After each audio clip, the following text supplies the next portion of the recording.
I'd like to call to order this meeting of the East Baton Rouge Parish School Board for Thursday, August 19th, 2021. I'd like to read some notices. The public will be allowed to attend at a reduced rate of 50% capacity of the Professional Development Center. Might be missing that document, Mr. No, I have it. I'm sorry. The Professional Development Meeting Room space. Once capacity has been reached, admission into the meeting space will be closed. Please be reminded that per the governor's order, masks are required in this meeting room. If you need a mask, they are available at the desk just outside the entrance to this room. Failure to comply will result in removal from this room. You may relocate to an overflow room located in room 304 next to this room. We will allow a few minutes for those who need to secure masks. The regular meeting scheduled for August 19th, 2021 at 5 p.m. will be streamed live via YouTube. A link to watch the meeting can be found on board docs located on the school board's website. A period for written public comment will be provided before the meeting as well as before each action is taken by the board on an action item. Individuals wishing to make public comment about any of the posted action items will need to click on the agenda item in board docs and submit via the highlighted public comment hyperlink on the agenda item details. Online comments are available for public review. I'd like to, at this point, open our meeting and ask Board Member Connie Bernard to lead us in the invocation, followed by Board Member Tramell Howard leading us in the Pledge of Allegiance. Please rise. Please bow your heads. Good and merciful God, please protect those still in Afghanistan and limit their pain, their suffering, and bring us peace. Bless our students. We're grateful for the resilience, innovation, and determination our students, teachers, staff, parents, and administrators demonstrated and developed over the past year.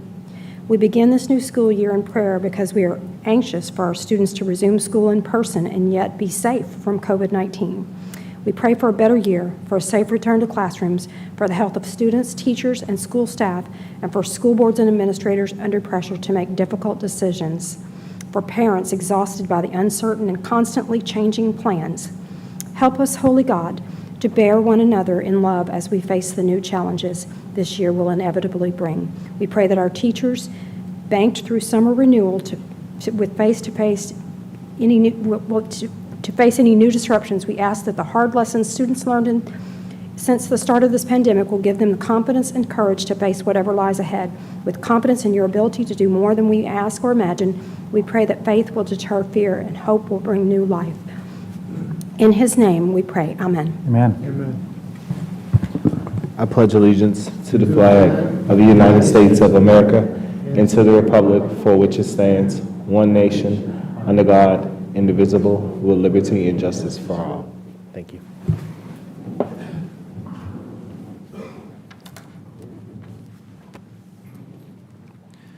Thank you. We now move to roll call. Madam Secretary, please call the roll. District 9, President Tapman. Present. District 4, Vice President Collins. Present. District 1, Mr. Blue. Here. District 2, Mr. Lannis. District 3, Mr. Howard. Present.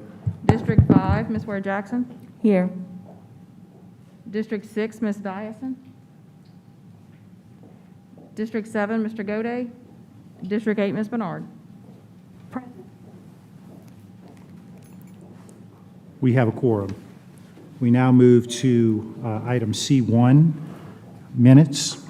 Approval of the school board minutes of the July 22nd, 2021 regular board meeting and the August 8th, 2021 committee of the whole meeting as published in the official journal. Do I have a motion? Moved by Ms. Bernard and seconded by Mr. Howard.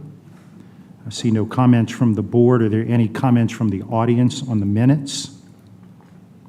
Seeing none, back to the board. Madam Secretary, will you please conduct the vote? Please vote.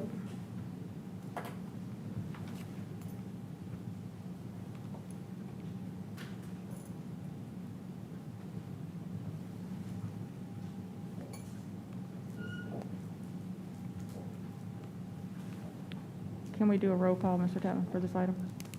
It was a little slow coming up. Who do you have, who not have? I have two still not in, but I think it's because they're having login issues. You want to just do a quick roll call? Sure. District 1, Mr. Blue? Yes. District 3, Mr. Howard? Yes. District 4, Vice President Collins? Yes. District 5, Ms. Ware Jackson? Yes. District 6, Ms. Dyson? Yes. District 7, Mr. Gode? District 8, Ms. Bernard? Yes. District 9, Mr. Tapman? Yes. Motion The carries. minutes are approved. We move now to item D1, recognition of junior achievement and their increased work with the East Baton Rouge Parish School System. Dr. Williams.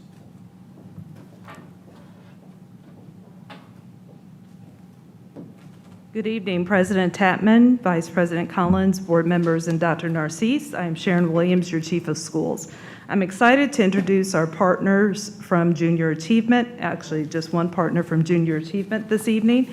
We're excited to partner on several programs this year, and I've had the pleasure of working with Ms. Dawson over the past several months to plan those and put those in place in our school. As a teacher and principal, I have fond memories of welcoming Junior Achievement volunteers into my classroom and school, and we're excited for our scholars to have those experiences this year. Ms. Dawson will take a few moments now to tell you about the wonderful opportunities our scholars will have this year. Good evening, and thank you, Dr. Williams. I appreciate the introduction. My name is Paula Dawson. I'm president of Junior Achievement, and I'm excited to be here and also to work with East Baton Rouge Parish Schools in such a phenomenal way this year. I want to start off by thanking our board member for Junior Achievement, Jill Dyson, and Dr. Narcisse for your belief in junior achievement and bringing the vision to life and believing in us to give us an opportunity to serve the students in our great parish. So we have an amazing opportunity here, and if you haven't heard of Junior Achievement, we inspire and prepare youth for the global economy. We focus on financial literacy, work readiness, and entrepreneurship, all skills that every single student in EBR Parish will receive. So with that said, we developed a partnership with Dr. Narcisse, and he had a grand request from us to offer every elementary school, grade K through 5, JA in a day, which is a half-day lesson taught by a mentor from the business community. And that mentor comes in and really does some robust curriculum that aligns with the state standards that the teachers are already utilizing. So we are really excited about this program. It's very engaging, has lots of games, and certainly focuses on those essential life skills. So we will be serving every single school in EBR Parish, that JA in a day for grades K through 5, and actually already have those on the books, which is exciting. So if you want to volunteer, we've got lots of volunteer opportunities for you in the JA in a days, and we make it extremely simplistic. The second way that we are partnering with EBR is through our Leading Ladies event. And what this is, it's a half-day mentor opportunity where female business leaders throughout the community come together with 9th grade students off-site. Up to 900 students will attend from EBR, females, and come for the day and really envision what they want their future to look like. Create a vision board, talk to mentors, find out what they would have wanted to know. The mentors are going to share their advice, and it's going to be a half day of really exploring what their future careers could look like. So it's really exciting. And then last but not least, our Finance Park Virtual, which is going to be offered to the financial math classes in EBR. And what this is 12 lessons of financial literacy. Students come in to the classroom, their teachers are teaching the curriculum, and they find out who they are for the day, what their credit score is, what kind of house they're going to have, what kind of job, all of those different things, how many kids they have, if they're married or single. So they get a life scenario and go through an actual simulation that's virtual. And Junior Achievement provides the curriculum as well as the simulation. So with that said, well, you can obviously see we've got some great plans ahead for us. We do have an event coming up called King of Swings in October that supports the curriculum that's going into the classrooms for junior achievement. That event is October 28th from 5 to 8 at Topgolf. So if you or any of your counterparts are interested in joining us, we'd absolutely love that. So I know Jill had shared some information with all the board members, so you might have some interest there. And then as far as other volunteer opportunities, we are looking for female leadership volunteers for that JA Leading Ladies. We're also looking for volunteers in the Finance Park and the JA in a Day. Any questions? I don't see any questions. I want to thank, I'll go ahead. I want to thank you for your work, and of course, Junior Achievement's always been a great partner with EBR. You had me with the name King of Swing. I thought we were going to be dancing. I didn't know what was going on. We can let you dance. But yeah, we can dance at Topgolf. That's They just right. might throw us out, right? But thank you for your work, Ms. You're Dyson. welcome. Thank you for the opportunity and partnership. Ms. Dyson. Thank you, Ms. Dawson, for coming and sharing with us today. I have just appreciated the increased knowledge that I have about JA now that I am serving with your board. And I really believe that it's a wonderful partnership for our school system, and it's exciting to see that the curriculum is aligning with the state standards. I think the teachers are going to be just welcoming you as just another way to reach the students, and understanding it kind of in real life terms on why they will need this going forward. A lot of times in math classes, they say, you know, I'll never need this ever again.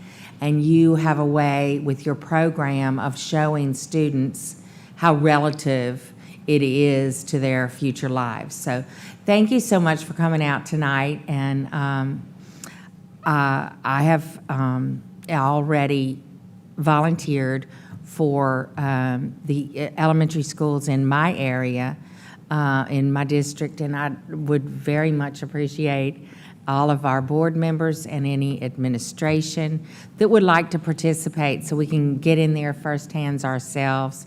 And so some of you, I'll resend the email, and some of you may want to sign up for a day in one of your schools as well.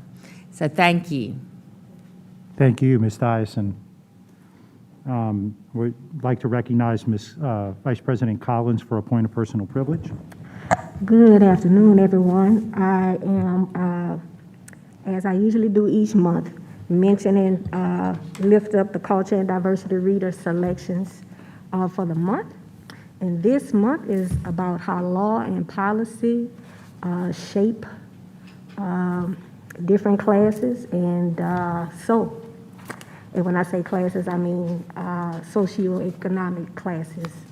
So I have two books that I'm recommending for this month. The Color of Law, A Forgotten History of How Our Government Segregated America by Richard Rothstein. The amazing Chris Tyson, also known as Professor Tyson at LSU Law. He did a special series on this a couple of years back, and I found it to be exceptionally informative. So I highly recommend it.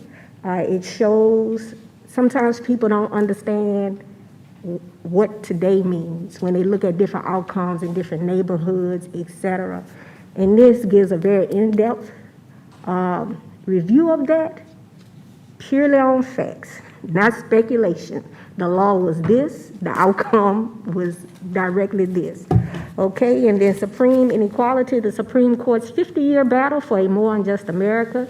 Adam Cohen, a little more on the liberal side. I am liberal, but it's a good read. And as a law school student, I highly recommend this as well because, you know, a lot of times people think that things are so liberal now, but he comes with a perspective to say, oh, well, when you look at the judicial system, things aren't quite as liberal as you think. And so whether you agree or disagree, it's a good read so we can understand where different people are coming from when they say things. I passed out to my colleagues on the board a little excerpt from, two little excerpts from The Color of Law. I hope my colleagues have some time over some coffee or whatnot to just glance at that, and if you enjoy that read or you find it insightful, again, whether you agree or disagree, if you find it insightful, I recommend that you get the book. It goes into as well classism, but how racism drives classism, and you can't deal with one without dealing with the other. And then I also shared for a second time, because in politics, sometimes it's hard not to feel personal about things. And so I shared with my colleagues, and I'm sharing with you, the public, one of my favorite scriptures, and I'm sure it's many of my colleagues' favorite scriptures on,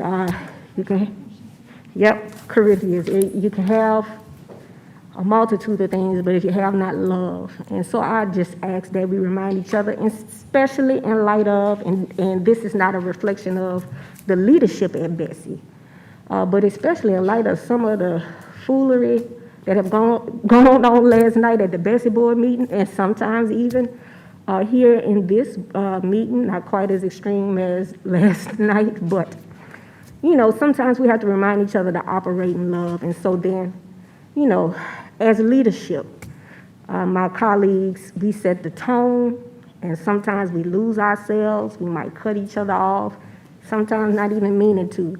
But if we start off with a mindset of operating in love, it goes a long way. Last but not least, board leadership is hosting a faith and partnership for EBR school system with faith leaders on October 6th.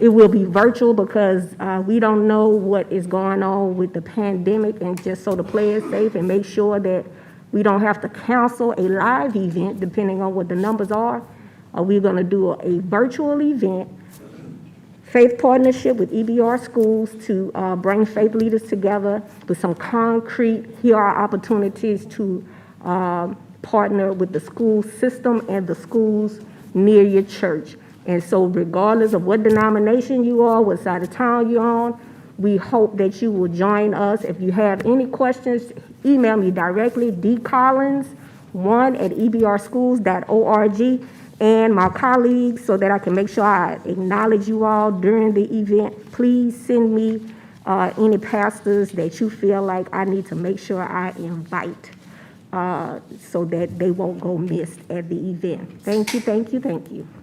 Thank you, Vice President Collins. We appreciate your leadership. We move now to item E1, monthly financial report. It's for information only.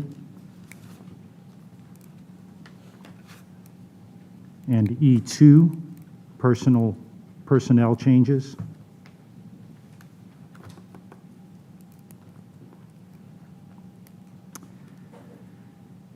We'll move on now to item F1, to receive as information an update from the superintendent. Thank you, President Tapman, and thank you, board members. We're super excited because we just had our first couple of days of school. On Wednesday, August 11th, we safely and securely reopened our schools to over 40,000 students across the district. The following are some highlights I'm pleased to share. All schools received their initial order of COVID-related supplies the first week of school, and we're fully stocked to meet ongoing needs, twice daily cleaning and deep cleaning, and sanitizing continues. Also, we continue to be a one-to-one district, meaning every child in our district has access to personal Chromebooks. So we have been working hard to make sure technology has not fallen off, even though we are back into our new normalcy. We launched our first full class of dual enrollment students at Glen Oaks High School. As you know, we're piloting our first dual enrollment with the freshman class there, so we're really excited about that. Athletics have begun across the district, and we are pleased to announce the expansion of our athletic program to elementary schools. So all elementary schools have kind of a full season now of various sports, and so it's the first time for us in that process, and so we're just super excited. It's great to see our little people be involved in our athletics. If approved tonight, we'll have a mobile app for every school so that families will have access for school-specific information at their fingertips. So we'll actually have an app for all the schools. I know that some schools had it. We probably only had less than about 15 schools that had it, but now all the schools in the school system will have it. And that will also increase information for families in multiple languages, and also continue to work on one of the objectives the board wanted us to do is to make sure we're connecting more with families across the system. And so we're excited about that. Principals have begun greeting students and families every day since the start of school. Our in-person enrollment continues to steadily grow. We encourage families who haven't reached out yet to do so. We've hired over 475 new teachers and support staff, and we're happy to report strong attendance by all employees as we've welcomed students back.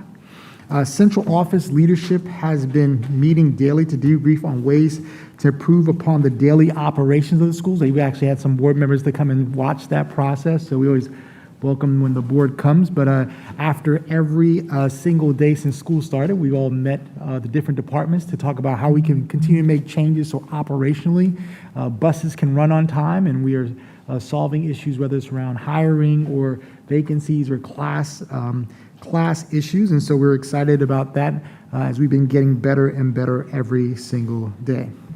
Last but not least, I'd like to share a short video with you to show you how we're welcoming our students back.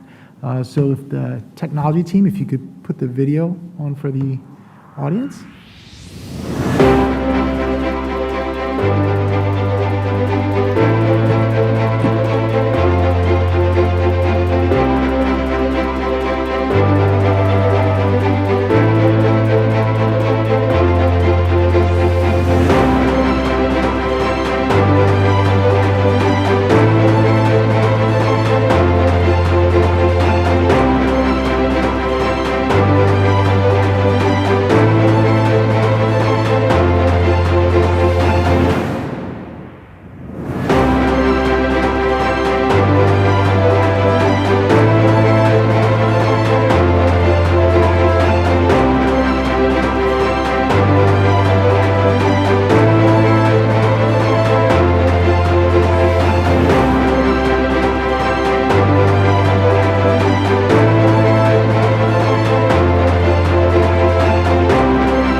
We could not say enough thank you to our 6,000 employees who have worked tremendously hard to not only open school, but to bring some sense of normalcy. I just want to give them a hand for the last couple of days. And so a couple more updates. EBR Virtual Academy, we're continuing to build out our enrollment at EBR Virtual Academy. Currently, we have over 900 students who have enrolled in EBR Virtual Academy. In an effort to be more responsive to families we serve, we've created a one-stop shop space at 802 Mayflower Street, where we can service all of the families' virtual academy needs in one central location. We have been learning and trying to get better and better every day. As you know, This has been a monumental task to do our own virtual school, but the staff has been working hard to be very responsive to families and also to continue to provide services of needs during this current time. Right now, I have two presentations that I just would like to have as a part of the update. One will be the accountability from Ms. Andrea Okoski. Earlier this month, the Department of Education released data from this year's LEAP 2025 results. I would like to ask Chief of Data and Accountability, Andrea Okoski, to share an update with us on our district level results. Ms. Okoski, if you can come up. And I also wanted just to preface with this one thing as we listen to Ms. Okoski. As many of you know, many of the data across the state has decreased because we were during COVID times during this, and so we believe that this is just a snapshot of the loss that students have had over the period of time as Ms. Okoski will go through the data, but we believe that the data benchmark that we're going to be getting in the next week or two, because students are now going to be taking tests to see where they really are, will give us even more accurate understanding of kids' reading levels and math levels. Ms. Okoski? Thank you, Dr. Narcisse, and good evening, everyone. On behalf of our Accountability Department, I want to thank you for affording me the opportunity to share this information with you. And Dr. Narcisse just mentioned our employees. I would be remiss when we show this first slide of participation rates if I didn't pause to give a thank you for everyone who contributed to the last testing cycle. It was a yeoman's job, from our families who supported our students to make sure they were prepared with a good meal and a good night's sleep and pumped them up to take that test, to our teachers who employed a whatever it takes attitude to get it done, for those folks who we had to keep separated because even my staff and put up with the craziness because I could not afford for the entire accountability department to be in isolation at one time. We worked hybrid, we worked flex schedules, and I just want to thank everyone for all of the work that they put in to make the completion rate as successful as it could be for us. So with that being said, we'd like to lead off tonight with participation rates, because when the Louisiana Department of Education released this data, that is where they began. And they released it in two different segments, grades 3 through 8 and high school. So if you look at grades 3 through 8, you see we were on par with the state at about 98%. We saw our lower track with our high schools. So I can read some minds and say, why? That's interesting. It actually tracked our virtual and in-person attendance. So we saw a correlation there. Our high schools had fewer in-person attendance rates and more students who were virtual. You may be thinking to yourself, yes, but it's high stakes at high school. They have to pass the test for graduation. While that is true, they have more opportunities to take the test. We tested several hundred, over 1,000 students this summer, and summer retake opportunities. They'll have another opportunity this fall, so forth again in the spring. So high school students have multiple opportunities to take a test. If we go to the next slide, we're going to give you a snapshot of mastery and above. The state reports this two ways. It's all subjects, all test takers. They report it from a 3-8 component and then from an all test taker component. We went back to 2007 to give you historical data. You may say, why 2007? As you may recall, 2017 was the testing cycle immediately following the flood.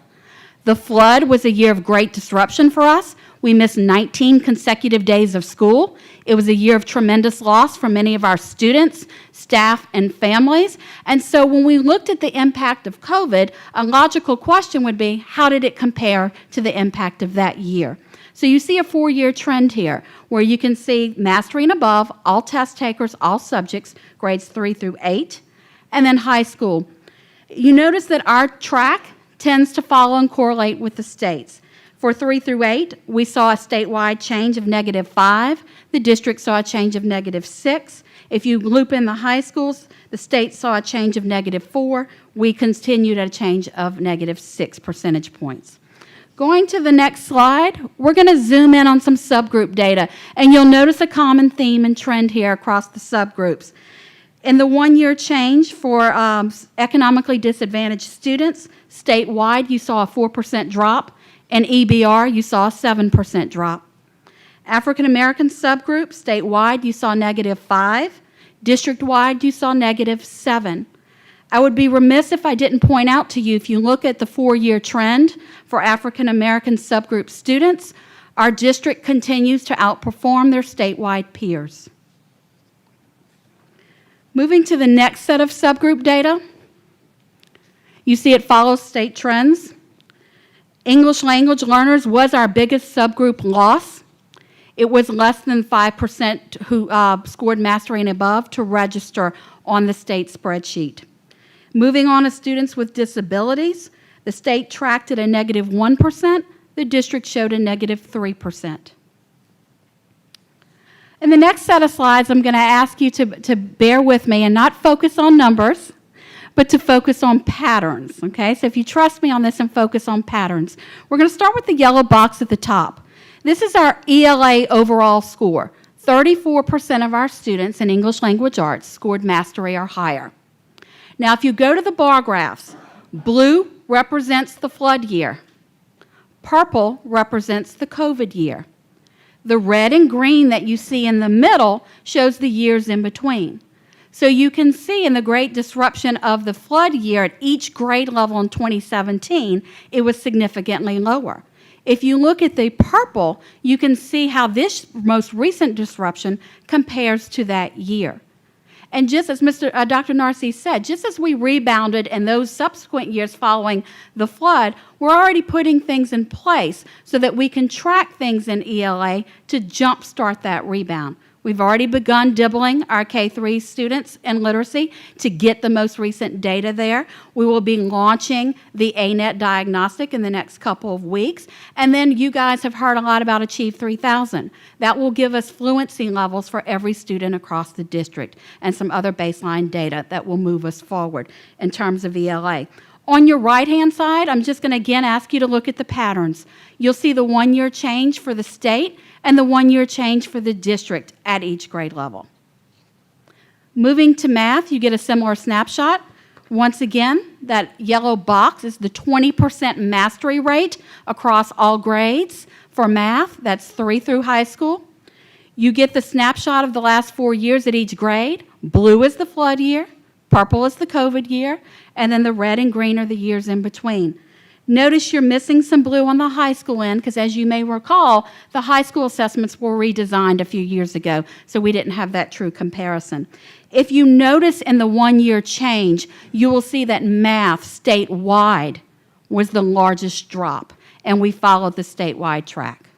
You'll also notice that we are paying particular attention to grade 6 as we move forward, and I'll talk some more about that as we proceed. The next slide shows a snapshot for science. And before we move to science, let me say that moving forward in math, we have already launched the ANET diagnostic, so we have several students throughout the district taking that online diagnostic. And just because it's online, if you are a student with disabilities or a student who requires an individual plan, you're getting the same accommodations for those internal assessments as you would on a statewide assessment. We've also launched the Dreambox intervention, and so again, that will track data for us strategically, and we'll talk more about that at the end as we progress through this first month of school and then quarterly throughout the year. Moving on to science. Science and social studies, as you may recall, have historically lagged below ELA and math. Your science average is at 19% for the district, all tests, all subjects, mastery and above. You can see that we have the blue for the flood year. We're missing red on this one because there was not an operational science test in one of those years. Purple is the COVID years. And then over to the right, you can see how the 1-year change at each grade level tracks as compared to the state's 1-year change. And so the first column will give you the Louisiana change difference, and then the column all the way to the right gives you the district change difference. So you can see across the board in every level that we correlate one or a few points off of the state track. Moving on to social studies, it's the same slide, different content. We're tracking at 21% mastery and above, all grade levels. The state is currently at 25. The blue, once again, would be the flood year. The purple would be your COVID year to show you the changes throughout the last 4 years. And then over to the right-hand side, you see the change column for both the district and the state. Once again, where blue is missing, there was no operational test to compare provided by the state for that year. So at this point, we're going to transition from LEAP to graduation rate.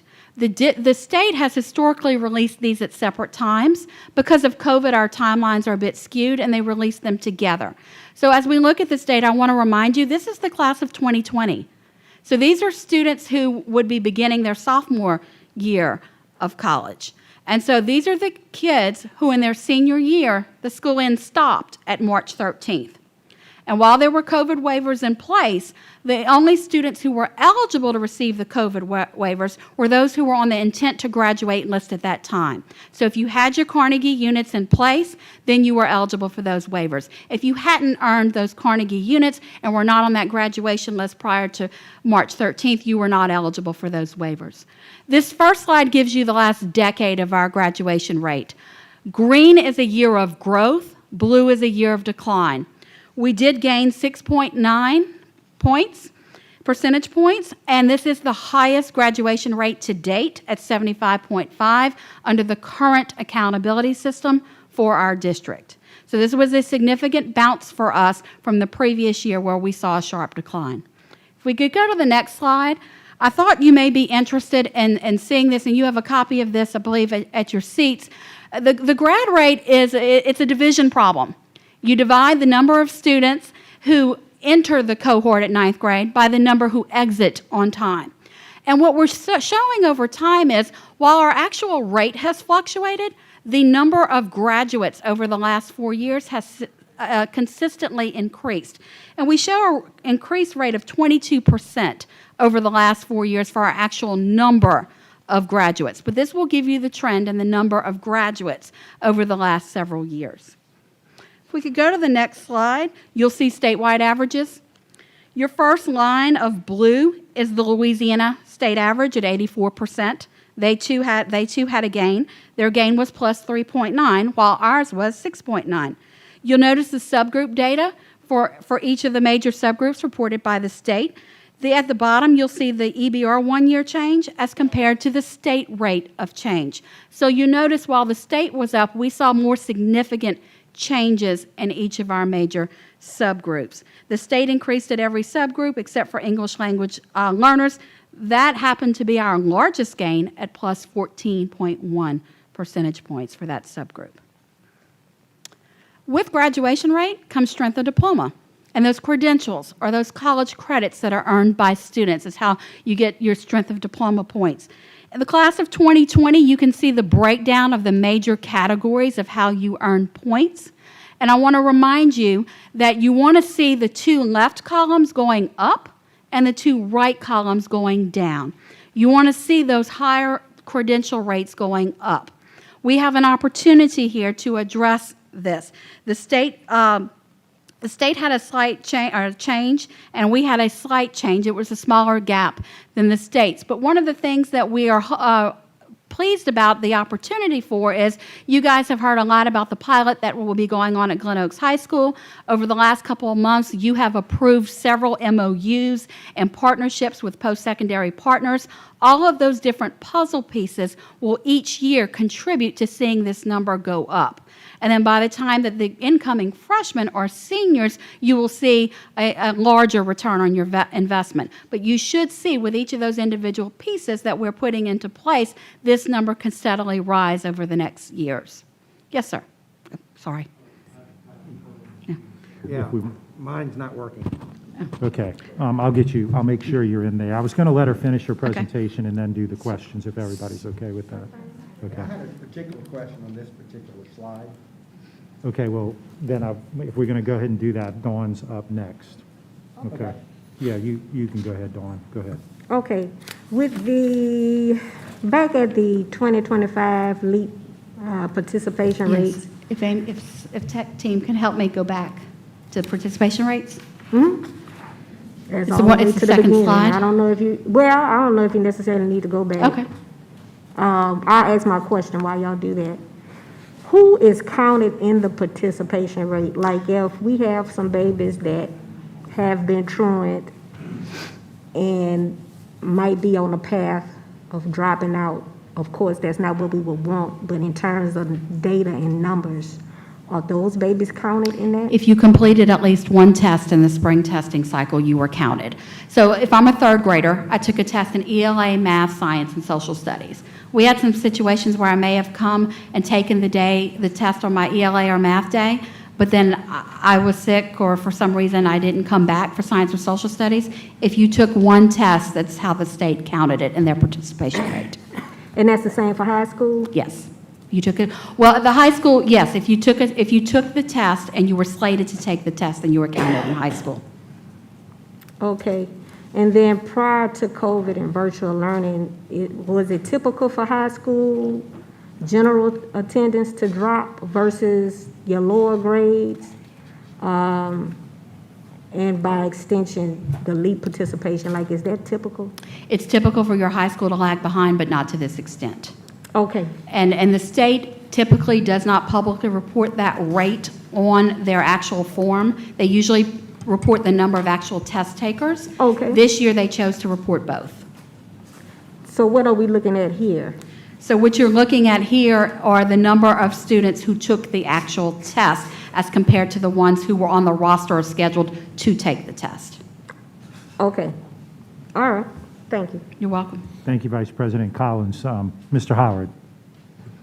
Thank you, President Tadman. So first thing, I just have a couple questions related to the subgroup data. Sure. So I appreciate you at first for pointing out or bringing out the subgroup data. If you could provide for me, not now, but just in general, the subgroup data specific to African American males for the graduation rates as well as the elite performance of mastery. I asked that because when I first got on this board, we've had a problem specifically with that particular subgroup. So I just would like to see, like, just for individual African American males, like, what's the trend, what's the numbers, and then what specific action plan we as a district have to address that particular group of students. And then my second point or question that I would like to gain clarity around is if you look at the graduate credential rates, there are some alarming numbers of our students who are graduating with no basic or advanced credentials. Specifically, these students are attending our traditional public schools that are not dedicated magnet schools. Do you know, outside of the plan that we have to address the cohort as like what we're doing with BRCC and Glen Oaks, our particular plan for making sure more of our students graduate with some form of credentialing? Because it typically seems as though the students who are advancing or graduating with advanced credentials are our students at our dedicated magnet schools. And for me as a board member, that's kind of alarming because it seems as though we're only preparing one sector of our students to be progressive once they graduate one EBR schools. So I would just like to hear that from a district standpoint. Yes, Board Member Howard, I'm going to go ahead and chime in here. We are absolutely with you on that. We do have a plan to look at expansion of dual enrollment and also industry-based credentials moving forward. We are going to be sharing that plan soon with the board and the public, but we agree. We are working to make sure that we expand opportunities across schools because that was very alarming to us when we were looking at the numbers as we started to create that work. And so the current pilot that we're doing at Glen Oaks will be something that we're looking at to expand across the city where we can be able to have that partnership across, regardless of whether you're the type of school that you are. Thank you, Dr. Narcisse. And then I guess my last questions are related to assessment data. This week, the state decided that they're going to be applying for waivers for both reporting and basically giving out SPS scores for schools. So how do we plan, since schools basically get another year to kind of like go under the radar of A, reporting data, school level data to parents, and then B, making sure that we're monitoring their progress, because it's going to be now 2 to 3 years that schools haven't got any kind of accountability metrics. And so how do we prepare them for when they do come back, because they will come back, to make sure that they're making progress necessary to be successful once they do get accountability? So glad you asked that question, Mr. Howard. If the technology team could go to my last 2 slides and we could go through that and then come back. I think you are spot on in your question, and as a team, we watched the state's briefing, their comparable slide deck, together as a leadership team in our meeting room, and as we were had it on mute, we're talking through things as they were talking and sharing with us. And so if we could go to the second to last slide. The screenshot that you see in the corner is the state's What's Next slide, where they divided things into 2 or 3 buckets or themes of programs and initiatives that they were launching. So the first thing we did as a team is we sat there and we checked off the list of all the things that we were participating in and really checked off the list. And then we said, but wait a minute, what else are we doing? And we started brainstorming our list, and that's what you see before you. You guys have afforded us a great opportunity with the strategic plan. Our strategic plan has built in there internal standard measures that will be rolled up to contribute to the external KPI reporting. So to your question, let's just take ELA and math. In the next 30 days, I will have 30 to 45 days. The window closes on the 22nd. It'll take us about a week to roll it up. We'll be able to share with you that initial DIBELS data. We're going to come back in November and December. We're going to reopen a window, administer it again. And then we're going to come back in the spring. We've already mapped out those testing windows, and then the dates of the district reports will be run so schools can plan accordingly. Likewise, the same thing with ANET. ANET math is underway. ELA will start soon. We've mapped out the diagnostic, the 3 interims, the day that we're going to run the district report so that we'll be able to share that data with you. And not just on the academic side. As you recall, we're becoming a Castle district. We've been working with Ms. Dupre's team on their data request. And so we will have a pre and post on the SEL side, so we'll have those pieces of data as well. And then you guys have approved for us to upgrade our Illuminate platform, because when you have all these separate entities, how do we bring it together? So we've spent the last 2 or 3 weeks front-loading the new Illuminate platform with 3 years of historical data and attendance and discipline. And then the academic content will come over the next 30 to 45 days as that first round of the district benchmark data comes in. We'll be able to plug it in there, and then we'll be able to see some virtual data walls and be able to share and report with you guys through this forum, and then as according to the strategic plan, those external KPIs as well. So we're excited because we think that it's going to give us an opportunity to do some fun things in some different ways. Dr. Narcisse? And I just want to commend the board for charging us as a district to put performance metrics in the strategic plan. That has totally begun to shift our culture in terms of accountability and support.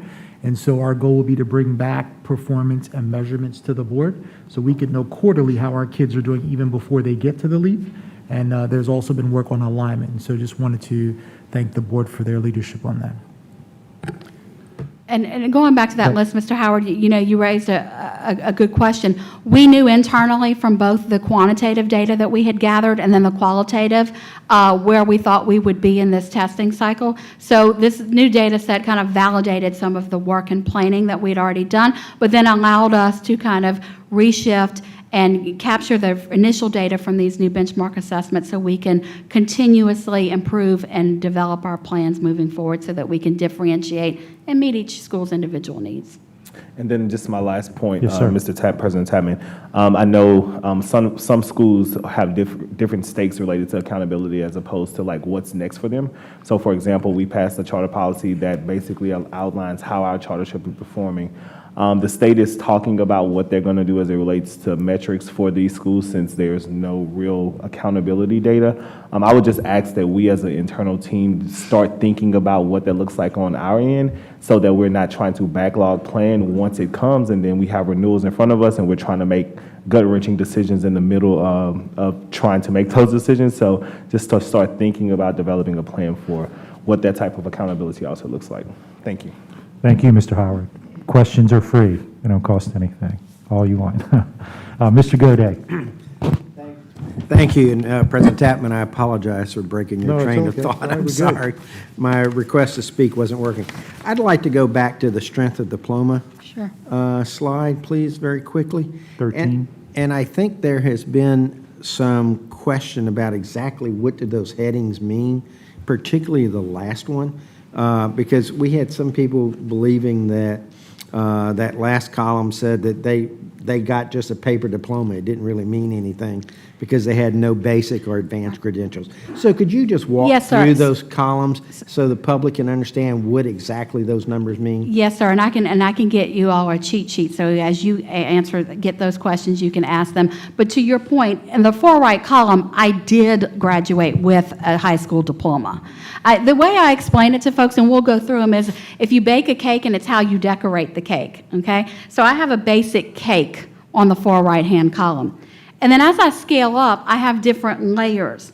And so the percent of the cohort earning advanced and basic credentials is what you see in the next one. Your basic credentials, it might be that I took a certification test, or I attempted an AP class, or sat in a dual enrollment class. You work your way up in the point values, the more, you get the same amount of points if you took one class or 5, to be honest with you. But you work your way up the point values if I scored a 3 or higher, if I completed the dual enrollment credit with the appropriate grade to earn the college credit, and then or I get the highest amount if I earn that associate's degree.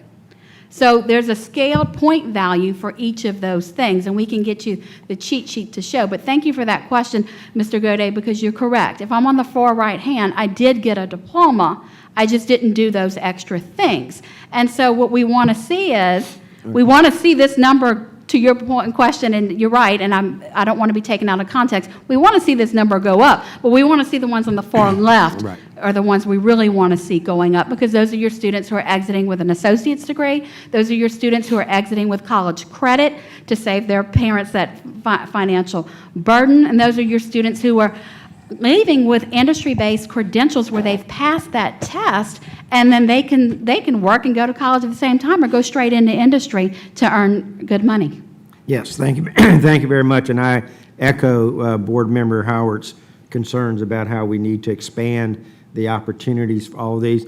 Just might suggest that you hit your title, that column, that last column, students earning a traditional diploma. I'll make it less accountability jargon. Thank Because you. the no basic and advanced tends to confuse people. And Thank you for that. President Tapman, while I have the mic, I just wanted to reiterate something that our superintendent said earlier. I happened to be at the school board office when one of the afternoon meetings, after action reports happened. And I think maybe some of the staff was unnerved that there was a school board member there. But I have to tell you, I was very impressed by the amount of information flowing and the amount of time and attention that was given to that.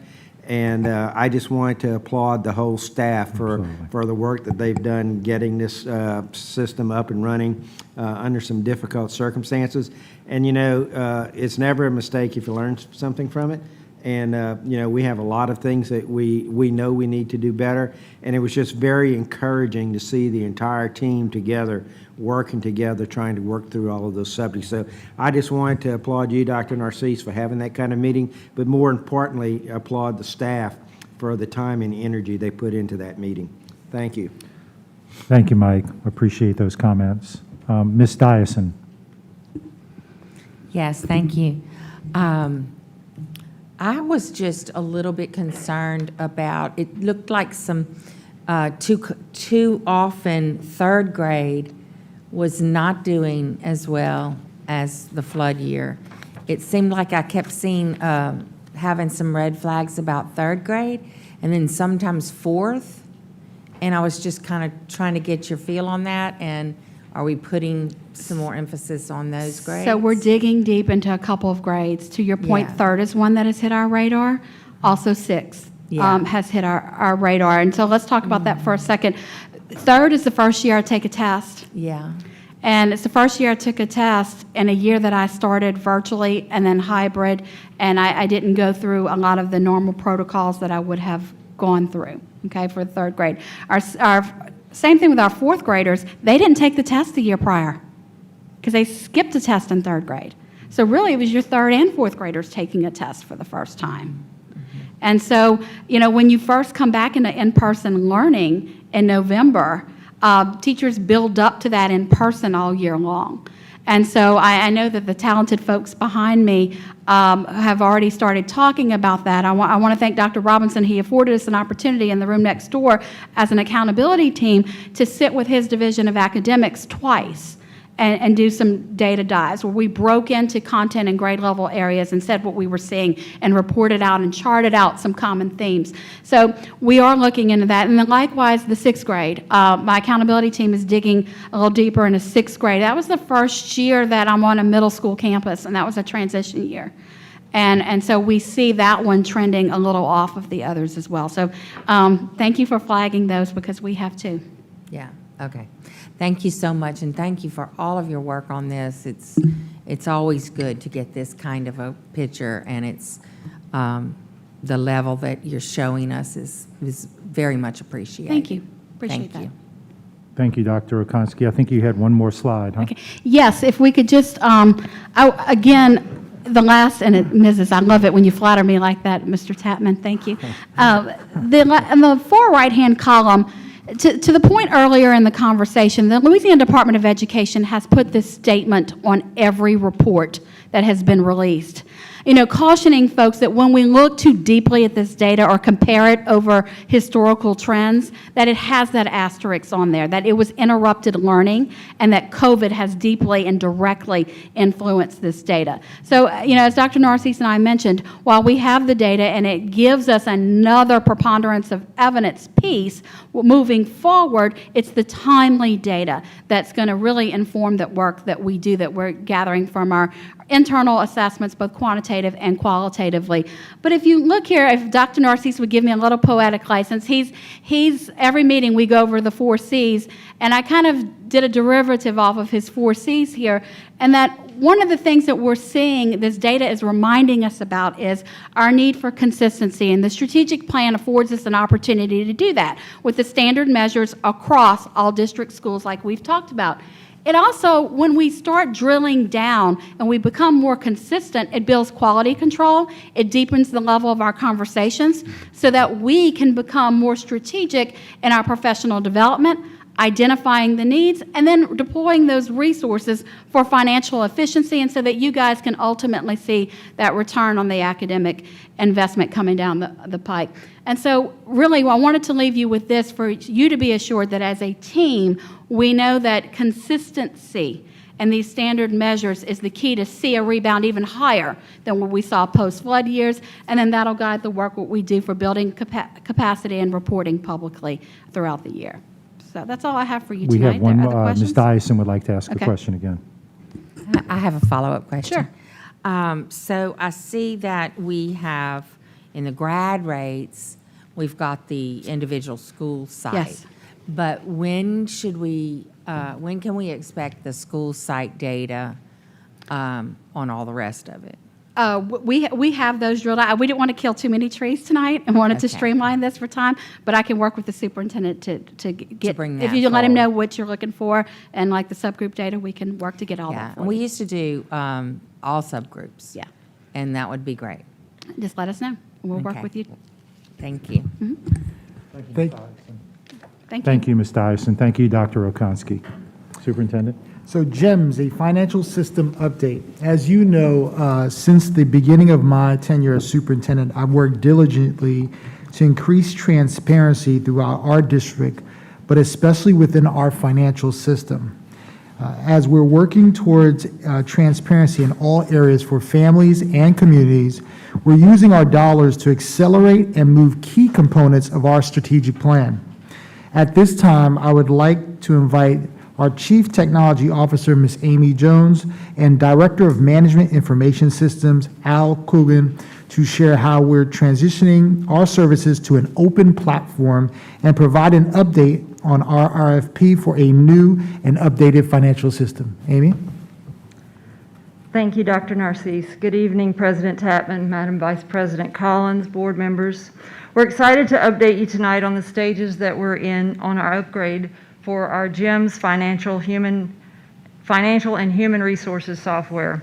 I'm joined by Mr. Al Coogan, our new Director of Management Information Systems. He served the district for 16 years as the systems manager for our financial data systems. Prior to EBR, He had 21 years of technology experience in the financial sector.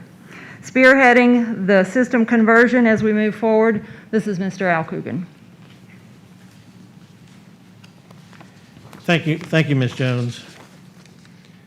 Good evening, President Tapman, Madam Vice President Collins, Superintendent Narcisse, and board members. We are so excited and grateful to Dr. Narcisse's vision and your support to bring the district's financial, payroll, human resources systems into the modern age. This affords us the chance to offer our stakeholders a modern, transparent system. If we could, let's take a look at an overview of the stages.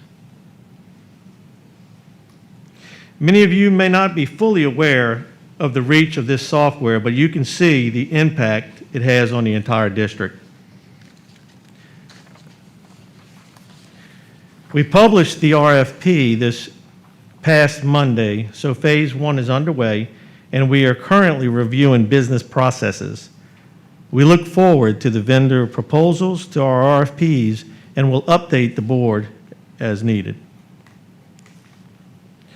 This is a huge undertaking, as you can see from the core systems that would need to be converted.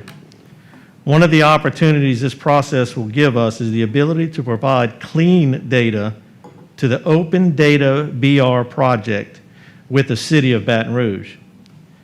This will provide the citizens of Baton Rouge a clear looking glass into the business side of the school district. Thank you for your vision and your support in this project. Do you have any questions? I do not see any questions at this point, but if we give our, Ms. Bernard, Mr. Ballou? I didn't have a question, but I did want to commend Superintendent Narcisse and Ms. Jones and Mr. Coogan for this effort, and I think speaks to the leadership and the desire to have transparent spending, and I would think that all agencies within our community that receive tax dollars would follow our lead and do the same. So, thank you. Thank you, Mr. Ballou. Ms. Bernard? Ms. Jones and Mr. Coogan, thank you very much for undertaking this effort. I know it's a huge undertaking. I have some questions. I want you to tell us a little bit more in detail about the conversion into the gyms. Just kind of give us the overview so that the public can understand it, and also tell us a little bit more about the city's open data project, because those of us who are not government wonks like us in this room don't know what that is. Thanks. Yes, I appreciate the question. One of the things we have to do is first once we select a vendor, then we'll be able to begin the business plan, the process on all the key areas in the district, all the departments, and all the processes. And we're going to outline all of those. And while we're doing that, some of this work we're already doing in advance. We're looking for opportunities to do data cleanup. The goal is, the cleaner our data is, it's going to be an easier process when we migrate. But this whole process of planning is there's a lot of work in advance. We have to identify all the outside data coming in, all the data that we're exporting and loading to the state, our AFR, our PEP reporting, our insurance files. So there's a lot of data coming in and out. In the current system that we're on, we've been on it, as you know, for 33 years, and it becomes a little difficult. So one of the steps, once we choose a vendor and do the business plan, we'll begin doing what's called the data mapping. So when we break down our current database and all the fields, we have to match them into the new system. And our goal is, during this whole process, our goal is to hopefully begin training our staff immediately, so that we can move this process along as quick as possible. And so hopefully between the testing, the training, and this process will go as smooth as possible. Okay, and also, I have a couple more questions, but I want you to tell us about the city's open data or the state's open data. It's kind of like what they call the checkbook, right? That this is where anybody in the world can go to get masses of information, and they can even export the information, download it, and use it, right? Absolutely, yes. The Open Data BR project, we've already started talks with the City of Baton Rouge and their technology team. So what once we go through our processes, cleaning our data and identifying those data sets, we've seen how we can integrate and get them hosted on that same open platform so that when they go to the website and they can drill down into the bucket for education, then we can drill into salaries, we can drill into our financials deeply for vendors, the payouts we're giving, our ESSER funds, all of those things will be fully transparent in that open platform. Okay, I have two more questions, Mr. Coogan.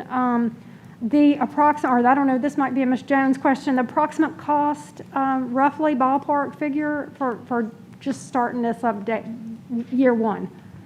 So we have budgeted for $1 million in our general fund to cover the conversion and the software. We know that we will probably have to run parallel with our current system as we are running through that data conversion, and that is approximately $330,000. So Okay. We've budgeted for this. Okay, and this is a Mr. Coogan question. About how many people? I know that you're just one person, but you obviously are not the only person working on this project. There must be people from different departments, your point person in each department that are helping you to clean up all the data and identify the categories? Yes, ma'am. Superintendent Narcisse has allocated 2 more staff members to help me to lead this project. And we're going to form an advisory board within the staff. And our goal is to have all the key personnel involved in this process, because there's no way we can do it by ourselves. It's going to take a team, you know. And I think the majority of the people in the district are really excited at this opportunity to move away from the struggles that we've been having for 33 years. So we're going to have the advisory committee, we're going to get together, we're going to meet, and then we're going to have team leads in each area to go off. And some of the things are going to be to identify the processes. And I had the opportunity to speak with Mr. Gaudet, and some of the ideas we had was, you know, from requisition all the way through the process till payment, from hire to retire. You know, so we want to review that and look at that. I can imagine that, Mr. Coogan, you will be embarking on a large-scale training process so that the people in the different departments are trained to properly do this. And then the second thing, I have a suggestion for you, that it might be time for you to get an intern. Yes, to ma'am. work I with appreciate you. that. We are aware it's going to be a big project, and I've lost a lot of sleep. But Well, don't do that. we know we're going to be successful. We're just going to work hard, and we're going to get it done. But I appreciate the project. It's very interesting. I'm fascinated by it. Thank you. Thank you, Ms. Bernard. Mr. Gaudet. Yes, Mr. Coogan, I might recommend you might need an internist instead of an intern as you go through this. I just wanted, you know, this is an area I do have a good bit of background in, and I just wanted to alert everyone listening, the board and staff and everything else, this is not an IT technology project. This is a project that's going to impact everything and everybody within the district. 90% of this is going to be getting the processes right. We talk about efficiencies, we talk about streamlining, we talk about all these things, and we have 30-something years of process hubris that have built up in there, and this is the opportunity to come in and standardize processes, clean up processes, clean up data. So this is much more of a process project than an IT project or a data project. So just everyone remember that as we go through that, because it'd be one thing just to take what we do today and throw it on a new computer system, but that wouldn't get us very far. And so I applaud the work going on, and I'll be working closely with you and others to keep tabs on this, but let's get on with it. Thanks. Thank you, Mr. Goday. Vice President Collins. There was another RFP at one point that was considered with updating our technology systems, because that aspect hadn't been done for like 20 years or so. Within the past couple of months, there was because somebody had reached out to me about it. Well, we did come to the board back in April to do the RFP, and it took that time between then and now to write the process and then post it. So we did post it this past Monday. Okay, so that answers my question. My question was simply going to be, is this supplementing or replacing, but this is the same thing? We took a very steady approach to reviewing our processes inside to see what we needed to put into the RFP so that we get the best response possible from the vendors. Okay, that sounds good. I appreciate the thoroughness. Thank you, Vice President Collins. I am giddy about this project. I think it's just, I think it's one of those things that maybe doesn't look sexy, but as Mr. Goday pointed out, is going to be incredibly valuable to the district once we get through it. It is a monster project, and so I want to thank you all for the work that you're doing on it. And I want to thank Mr. Goday for his leadership and helping us move this project along. So it looks like we went from the Stone Age, skipped the 20th century, and came right to the 21st century, right? 33 years, is that how long it's been? Wow. I don't even, my computer from 33 years ago, I didn't have one. So, but anyway, thank you so much for your work on this. Thank you. And President Tamman, I have one final announcement in the update. We are holding town hall meetings for the consideration of the proposed School of the Arts that we're proposing at the Broadmoor sites, and we have dates in all of the 5 regions that we have. On 8/23, we will have a town hall meeting at McKinley High School on 8/23 to discuss that proposal with the community. And on 8/25, we will hold another meeting at Southeast Middle School, 8/25 at Southeast. On 8/30, we will have a meeting at Claiborne Elementary School on 8/30. And then on September 1st, 9/1, will be at Tara High School. And on 9/8, it will be at Bel Air High School. And that will, is a central location at each of the 5 regions that we have, so the community can be able to come to that. And President Chapman, that is my update. Thank you. Thank you, Dr. Narcisse. I'm going to take a little point of personal privilege. If you haven't noticed the banners around the room, notice them because they are our new strategic plan. It's very exciting to see this rolled out. They're all over, so you don't even have to look back. I really like it. It has our vision, our mission, our keys to success, the 4 cornerstones. And what I guess I really want to say is I want to thank Dr. Narcisse for his leadership with the strategic plan, the board members who put a lot of extra time in at our retreats, especially the staff who provided data and spent their Saturdays and sometimes Sundays with us. It's very exciting. I'm going to be really pressing the superintendent to integrate that strategic plan into our agendas, so that when we're discussing agenda items, that they are relative to what we're doing with our strategic plan, so that it doesn't become just a banner on the wall or a poster in a school, but it becomes a living, breathing document that gives us direction and provides vision for us as we move forward. So I just wanted to point that out, and the banners look great, and I can't wait to see them in the schools and around the office. So, having said that, we move now to item G1, any reports from board appointees to committee or community organizations? Mr. Goday. Yes, I just wanted to alert everyone that the VIPS dancing soiree that was scheduled for, I believe, next weekend has been postponed due to trying not to have mass gatherings, even though it was going to be outside. But I just want everyone to know, since I had highlighted it last meeting, just wanted everyone to be highlighted that it's been postponed. Oh, man, I've been practicing. No, I'm just kidding. I'd buy tickets. Thank you, Mr. Goday. Any other reports from community agencies? Seeing none, we'll go to item H, the consent agenda. Mr. Baloo. Thank you, President Tapman, and we got to hear you use the term giddy tonight. So Yeah, never used it That's a before. good sign, I think. So item H1, consent vote. The following items are to be approved as part of the consent agenda and are considered to be routine and will be enacted with one motion.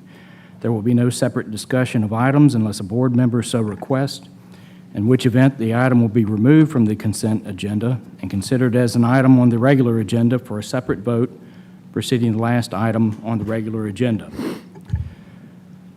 Item 2, grant. Consideration of a request for the approval of the following grants. A, Neighbors Project Grant for Public Schools in the amount of $2,478.96 for the Dufrock School for Robots in the Classroom.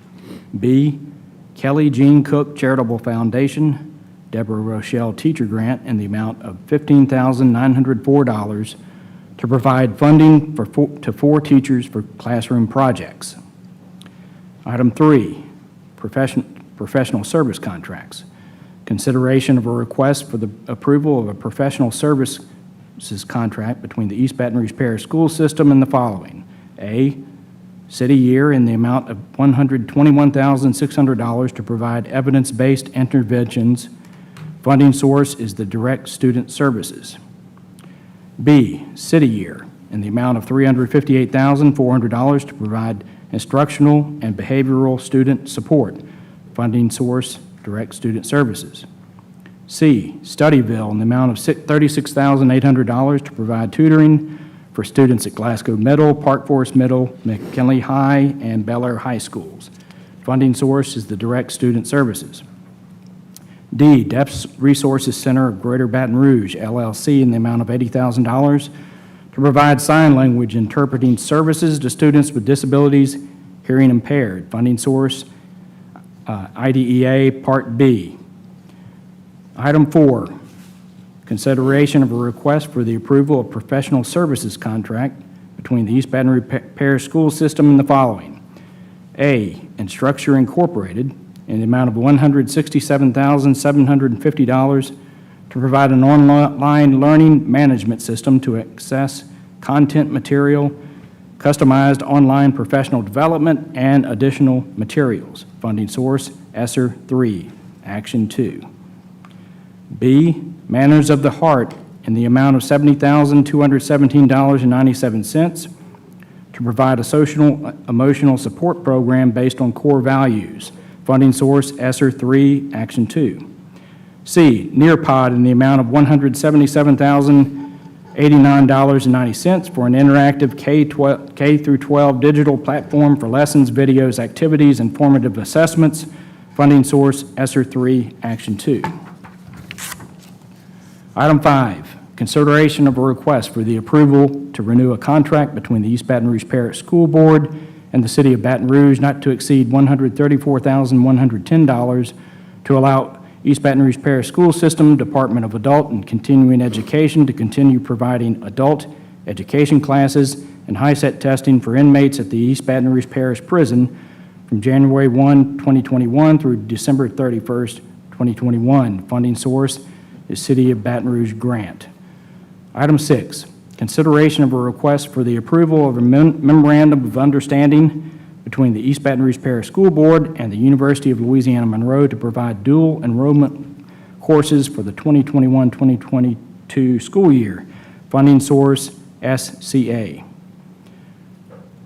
Item 7, consideration of a request for the approval of a contract between the East Baton Rouge Parish School System and the School Info app in the amount of $120,102 to provide a district multi-site mobile application. Funding source, ESSER 3, Action 2. Item 8, consideration of a request for the approval of the recommendation from Gwen Shamlin, General Counsel for the East Baton Rouge Parish School Board in the matter of Emmanuel Kenesho and LaPortia Williams Kenesho individually and OBO, their minor child, versus East Baton Rouge Parish School Board and Lorraine Singleton, suite number, or 6, that should be suit number, 673568, Section Division 24, 19th JDC, Parish of East Baton Rouge. That concludes the consent agenda, and I move for approval. Moved by Mr. Baloo, seconded by Mr. Gode. Are there any board members that would like to pull any items?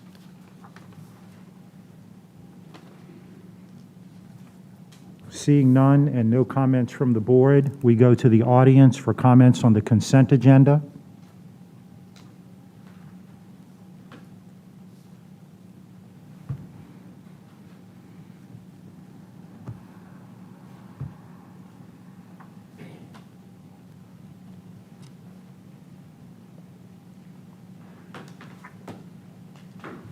Good evening. My name is James Finney.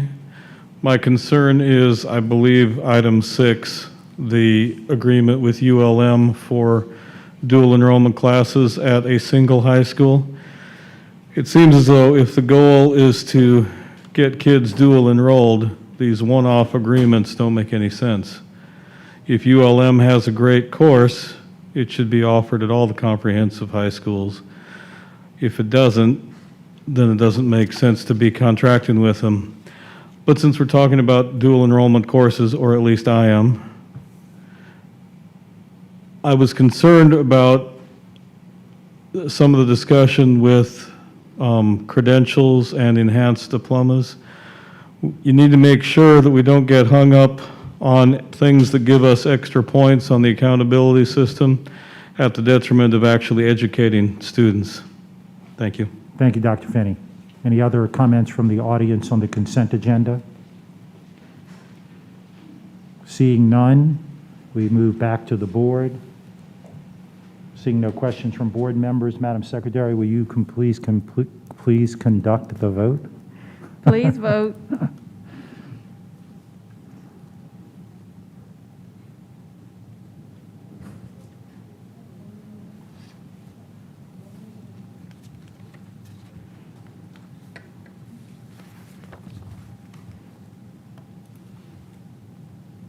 The motion carries. Thank you. We move to item 7, consideration of a request for approval of a contract between the East Baton Rouge Parish School System and School Info app in the amount of $120,102 to provide a district multi-site mobile application, funding source ESSA 3 Action 2. Do I have a motion? Moved by Ms. Bernard, seconded by Ms. Ware-Jackson. Mr. Tapman, I missed something? that's part of the consent. Oh, I'm sorry, you're right. I'm bad, my bad. Oxygen deprivation, I think. Sorry about that, I apologize. As I was reading it, I was thinking, wasn't that on the consent agenda? Anyway, I'm sorry. I1, we try to get it right, and y'all can wet flag me down if I'm messing up again. Consideration of a request authorizing the superintendent to implement a plan requiring that all East Baton Rouge Parish School System employees show proof of vaccination for COVID-19 and submit to weekly COVID-19 testing. Now, do I have a motion? Motion by Ms. Ware-Jackson, seconded by Mr. Howard. You want to hit it a lick, Dr. Narcisse? Yes, President Tapman, Vice President Collins, and the board. Before you today is my request for authorization to allow the East Baton Rouge Parish School System to collect vaccination status against COVID-19 from our staff members and to provide for weekly testing for all staff. The goal is to continue to provide an environment that is safe, secure, and healthy for everyone who walks into our building. Let me be clear, this is not a mandate to our staff to vaccinate. This is one more proven method of ensuring that we are keeping our staff, our students, and our families safe from this deadly virus and its spread by identifying those individuals in our school building who may be infected with COVID-19. What we have found is that both vaccinated and unvaccinated individuals can transmit the disease, and many individuals are asymptomatic.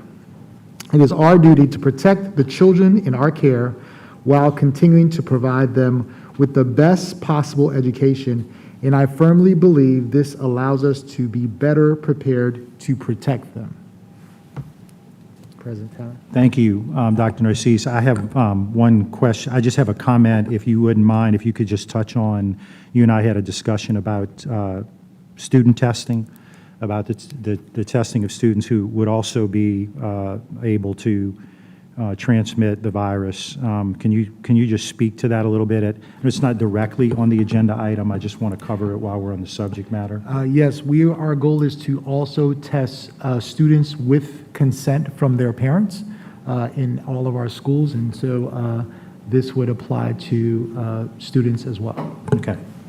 Thank you. I see no questions at this time from board members. We'll now go to the audience for comments on the item, I-1.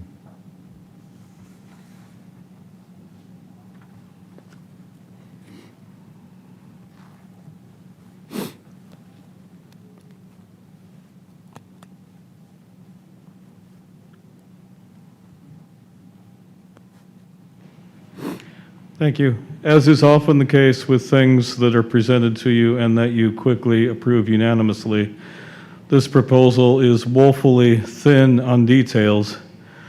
For example, I'd be curious when employees will be expected to report their vaccination status, because I fully intend to ask for collective data on vaccination status as soon as that deadline has passed, and expect that, unlike the usual response with my record requests, that I get that response almost immediately.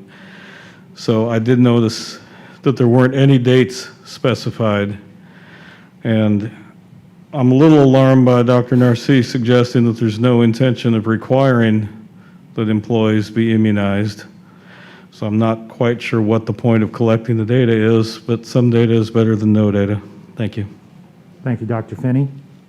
Any other comments from the audience?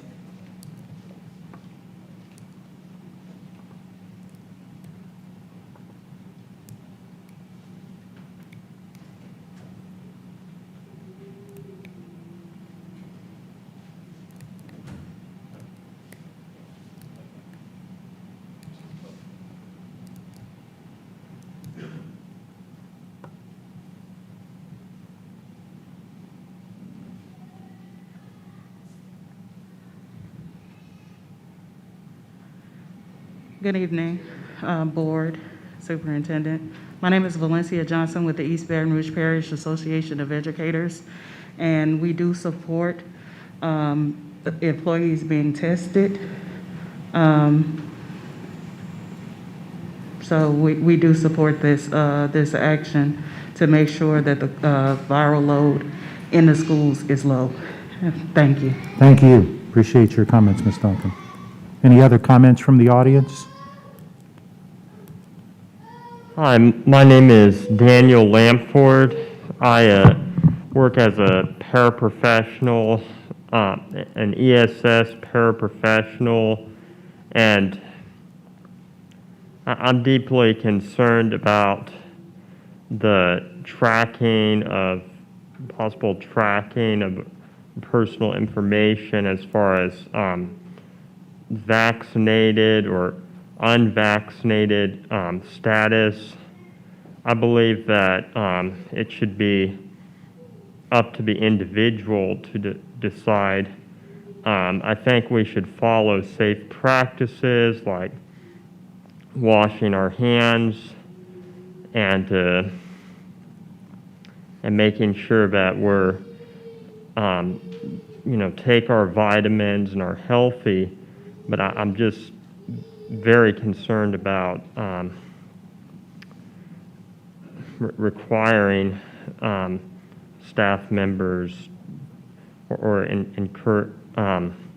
tracking personal information, including vaccination status.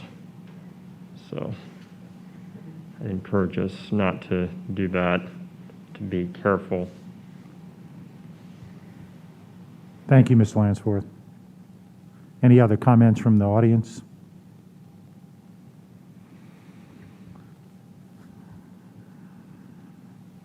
Good afternoon. I'm Angela Reams Brown, President of the East Baton Rouge Federation of Teachers and Support Personnel.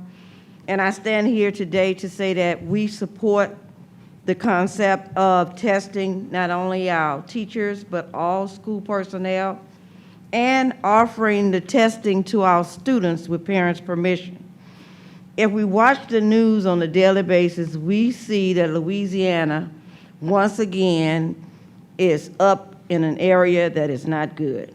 We have a large number of cases in our hospitals. We're running low on beds, and we need to do whatever we can as a district to slow the spread of the virus.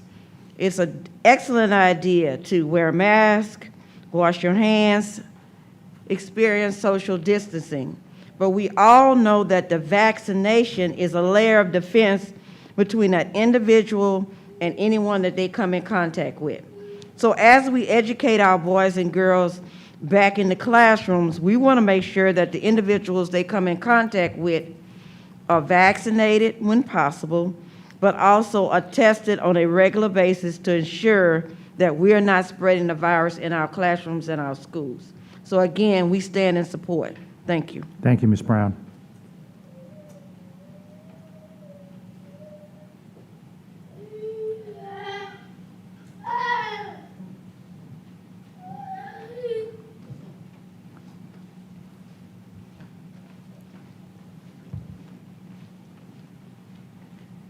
Great evening.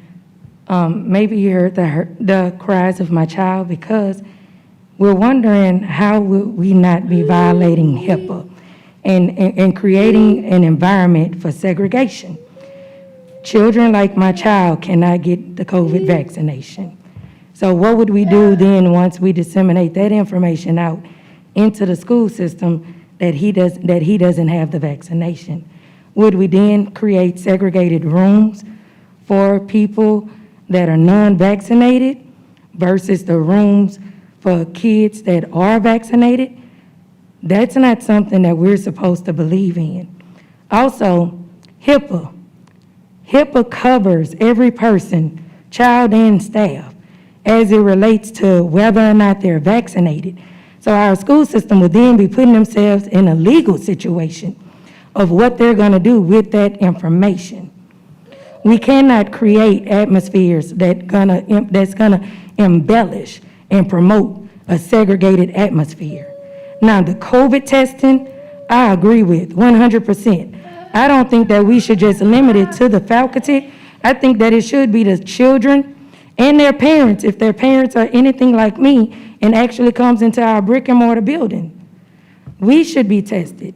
I also think with the wonderful app that we're creating, that we should do like Key Academy, charter school. They had the app that the parents and the staff had to complete every morning prior to putting the child on the bus, prior to bringing the child in the building. That actually keep you from being sued for gross negligence.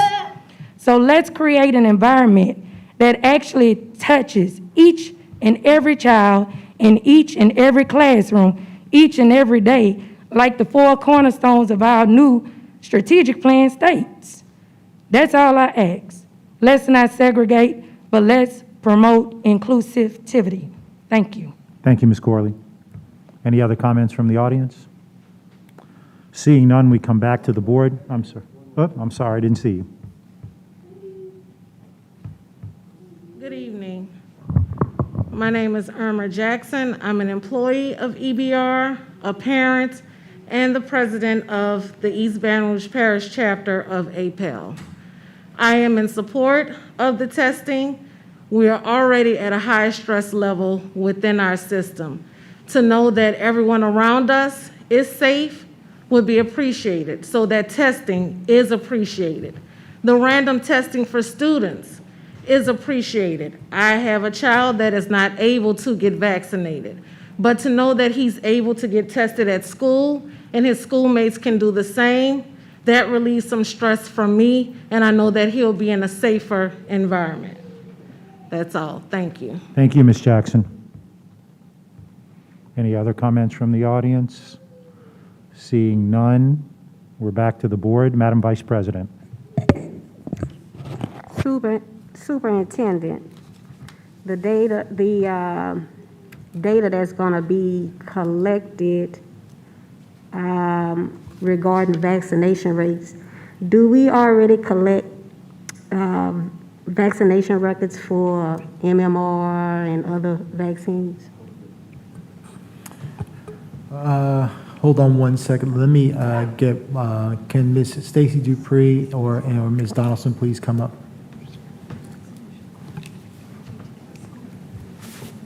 And the question was, do we collect vaccination data from our current employees? Is that correct, Vice President Collins? Yes. Yes. Good evening. I'm going to discuss students. With students, yes, we do collect data for their vaccination rates. We're required by state law to do so. We have it in each student's cumulative record, and we also, our nurses have access to the EPIC system, which is a medical record system where we can check immunizations for students. We currently do not require immunization records for employees, but in the past, we actually used to require that all employees get a TB test prior to being employed with the school system. So we have in the past collected medical data from employees. Okay. And matter of fact, I myself, with the contract I'm working, had to get a TB test mandatory to step foot on the job. With the information that we have a history of collecting, do we segregate students or staff based on that health information? No, ma'am, we do not segregate staff based upon that information. Okay. Is it a HIPAA violation? I already know the answer to the question. I used to work at Louisiana Department of Health, and it gets tiring for people to throw around HIPAA violation rules that don't exist. Long as you're not releasing people's personal information. So, Superintendent, are you suggesting that you're going to collect the data and you're going to release a spreadsheet with Jane Doe or John Doe's information, their name, and yes, no, they were vaccinated? No, that is not correct. We actually, Ms. Donaldson can explain our process, which we will do on Frontline. Ms. Donaldson? Yes, sir. Can you put the information up? So, President Tapman, Vice President Collins, board members, Dr. Narcisse, we just have a few pieces of information to share with you about the process of collecting this information from our employees. So, vaccination verification. Our intent is, if approved tonight, we would put out through our Frontline system, which is our employee system, where employees have personalized accounts that communicate with the Office of Human Resources and no other departments in the system. And so they would actually receive a notification from us where they can fill out a form and they can upload that information into this system. They already use this system for other mechanisms of communication with the district, with HR, and so we'll be using that system again to do this. They can also start the form themselves, and so we'll send out the form notification, but they can actually just log into their account and upload the information. We're hoping to put that out on tomorrow, and then by September 15th, we hope that the employees submit their initial documentation upload by at least September 15th. So we'll give them some time to get that information. Sometimes some people have lost their card and all that stuff, so we want to give them a chance to do that and download whatever they need. And they can, again, upload it using their cell phone or using a laptop or a computer device.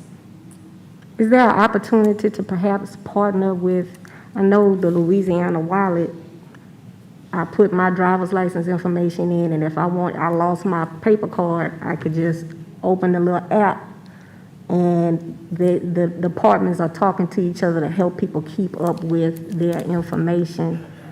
You all may have already thought of that, but I'm just throwing that out. Some people want to know what waivers well, I don't know, well, if this is not mandatory, then there's no need for waivers about vaccinations, correct?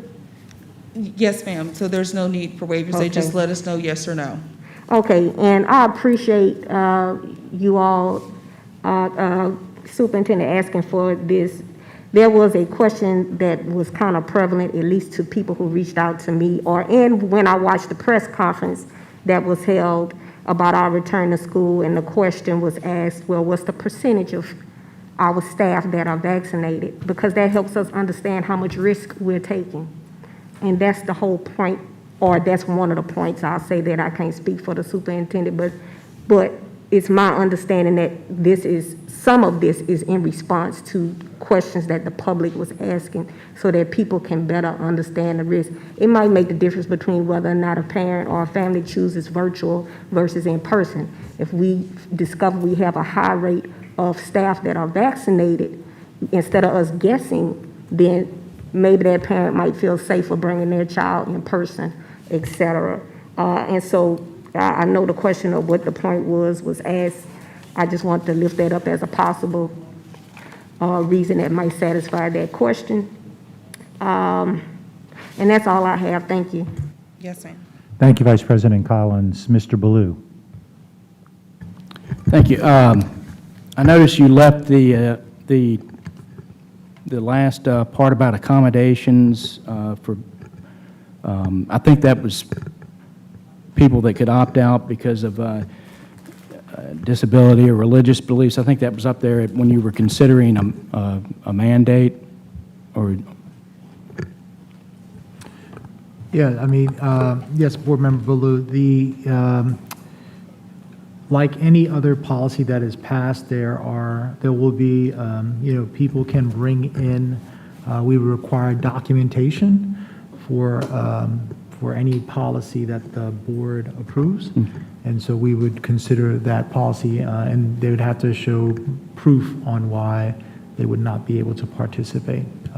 Ms. Donaldson, anything else you think I'm missing on that? Yes, sir. So with the testing piece, if an employee actually, and we have that slide, sorry.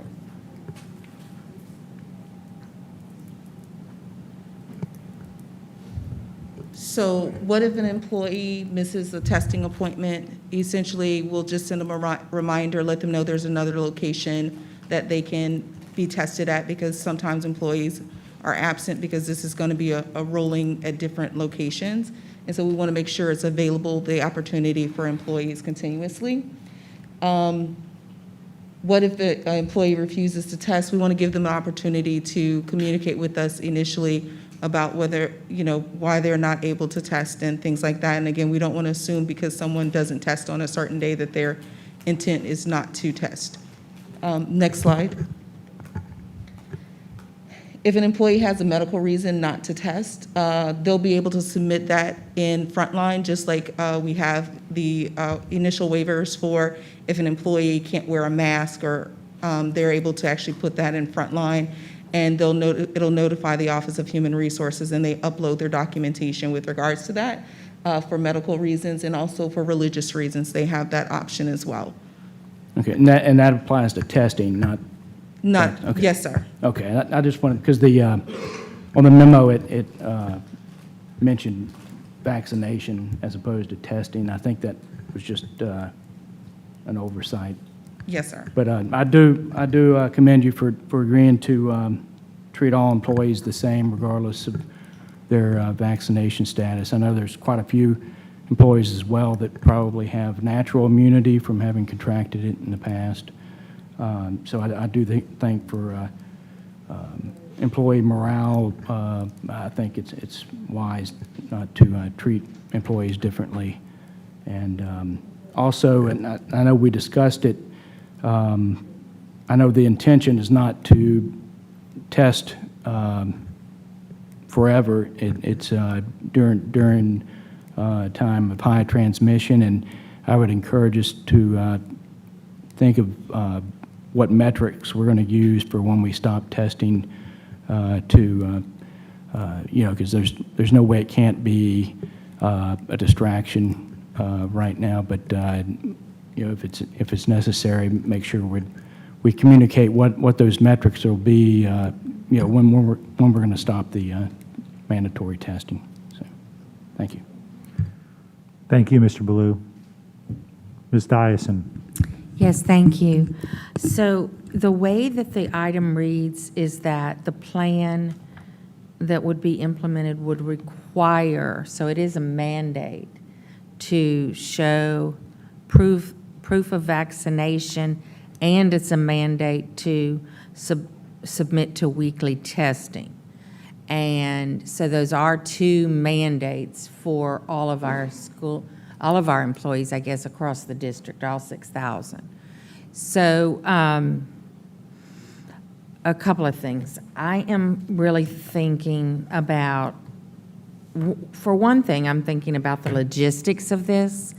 So and so are we saying that on their personal time, every week, they're going to go to some site and stand in a line and be tested?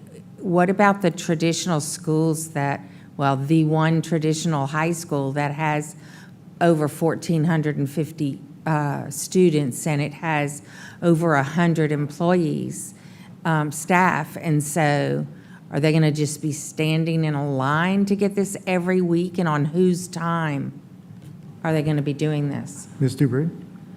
So I've also asked our partner, Orion Laboratories, to come, so if there are any particular questions, they can answer that.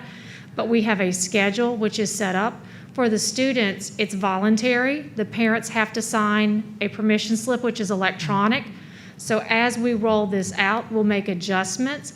We have, for a better word, I call them strike teams that are highly trained in this. They've done this in other areas where they go in. They had one site, they did 450 people in less than 45 minutes. Right, but let's think about this. So there's a campus that has over 100 people that we're mandating them to do this. Now, So your staff, staff, all the staff, anybody that's coming and teaching, I'm thinking about anybody coming to the school to partner, all those kinds of things. And I want to know, like, how they're going to line up and whose time will they be on every week when we're asking them to do this? So Board Member Dyson. Or mandating that they do this? So the test takes less than a minute to actually do, and the process that has been discussed is that we would have an actual dedicated day when the staff comes into that school, that they would go through the steps throughout that day to be able to be tested. So are we pulling them out of the classroom? no, we're not pulling them out of the classroom. So they have to come early or stay late? Well, it would depend on the logistics that would happen for that school. Because the test takes less than a minute, we would give them windows on that day when to come in to actually take the test, as Ms. Dupree shared. I mean, that's fine for little schools. No, but you would have multiple people there providing that test. If it's a school of 1,450, they would have maybe 6 or 7 people at the school, and I know Ms. Kristen Slaughter can explain that from Orion there, that would be able to have multiple times where folks would come in to be able to get the test to happen. And then on the elementary level, so I've heard for many years that our elementary teachers don't have off periods, and a lot of times even during their lunch, they have to man duty, and they're doing carpool duty before and after school. So I don't see how this isn't going to infringe on their personal time every week. Superintendent, if I may, thank you, board members, for your time, and Ms. Dyson. Those are excellent questions. The program is designed so that it will have minimal disruption. And when the testing team goes to the school site to create the site plan, they'll work with the principal and the assistant principal and whatever other faculty and staff they choose to have part of that. Testing can be done classroom by classroom. It can be done in multiple sites. In a school as large as. So they go to the classroom They of the could. teacher? They And the could. teacher just does it in front of the They could either students? go inside the classroom, or the testers could stay in the hall. Testing is done with very short nasal swabs, so it's very quick, as the superintendent said.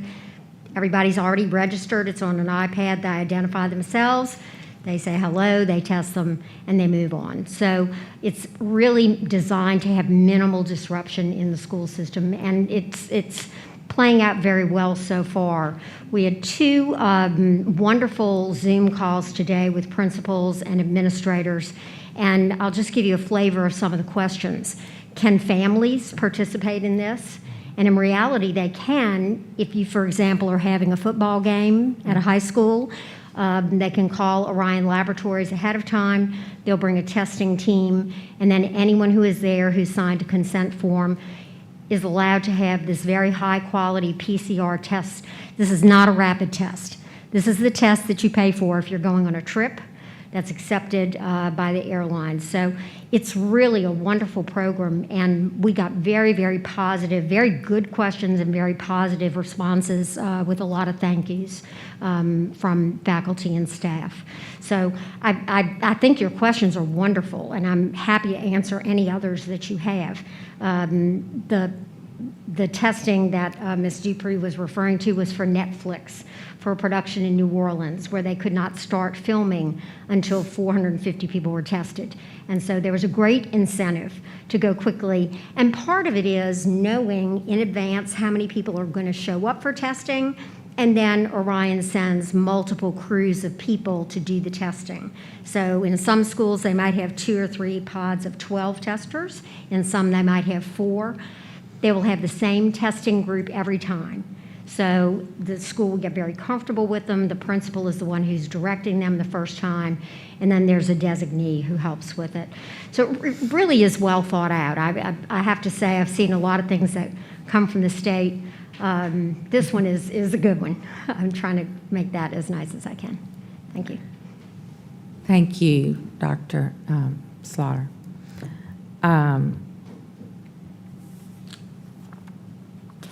So who would get the test results, and in That's a what great order? question. So there are designees.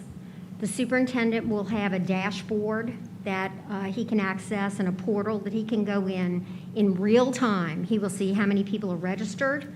He will see how many tests have been taken, what's positive and what's negative. They are totally de-identified.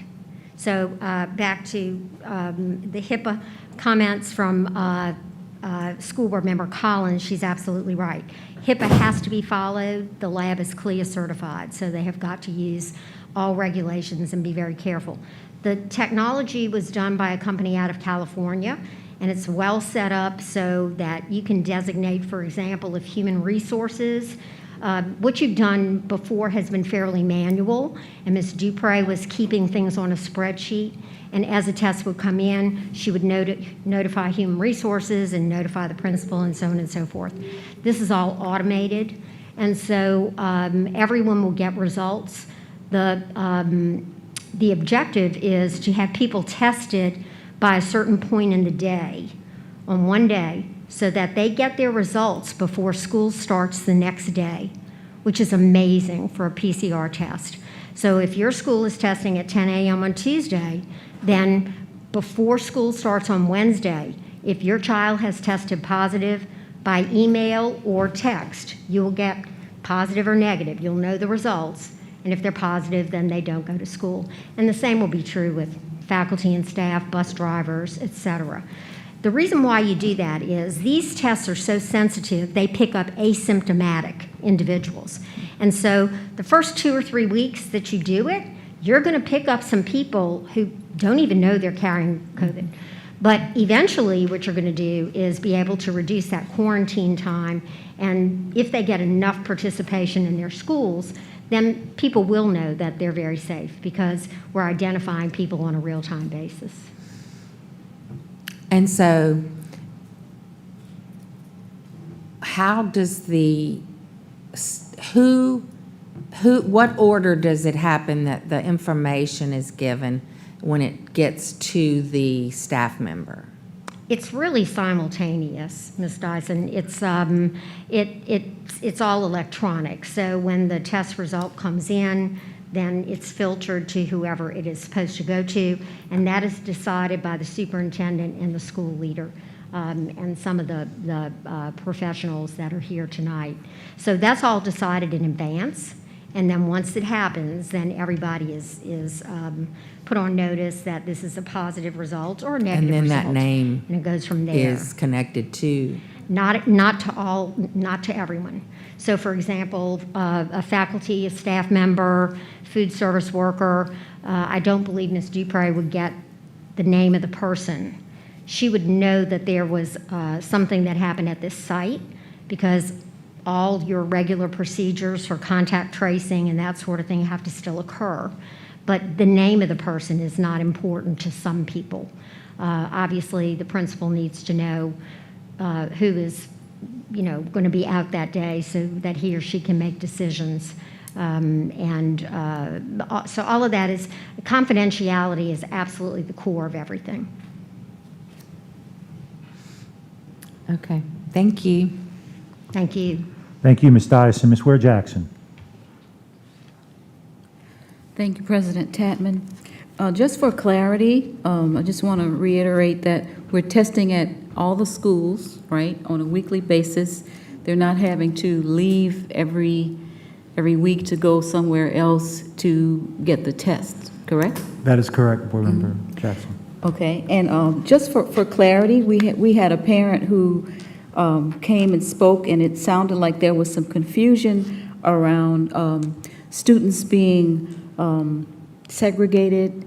Some of our kids under 12 cannot receive the vaccine now, and there might be a little bit of confusion around vaccines, around separating kids. And could you speak to that? Ms. Dupree, could you explain the protocols that we use if a child is identified with COVID?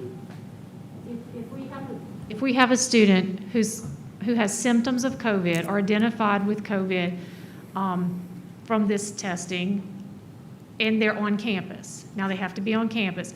We have a room which is an isolation room where they go to, and there's a professional there who knows the guidance that they're supposed to follow, the mask and everything.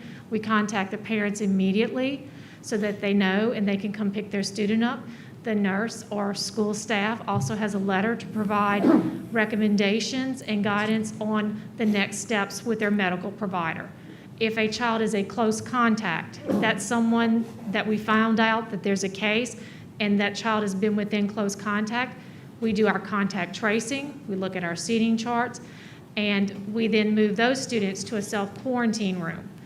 In the self-quarantine room, we then make determinations. Let's say you have a child who is fully vaccinated, who's older.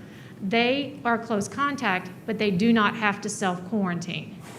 So we have to be very careful about that information.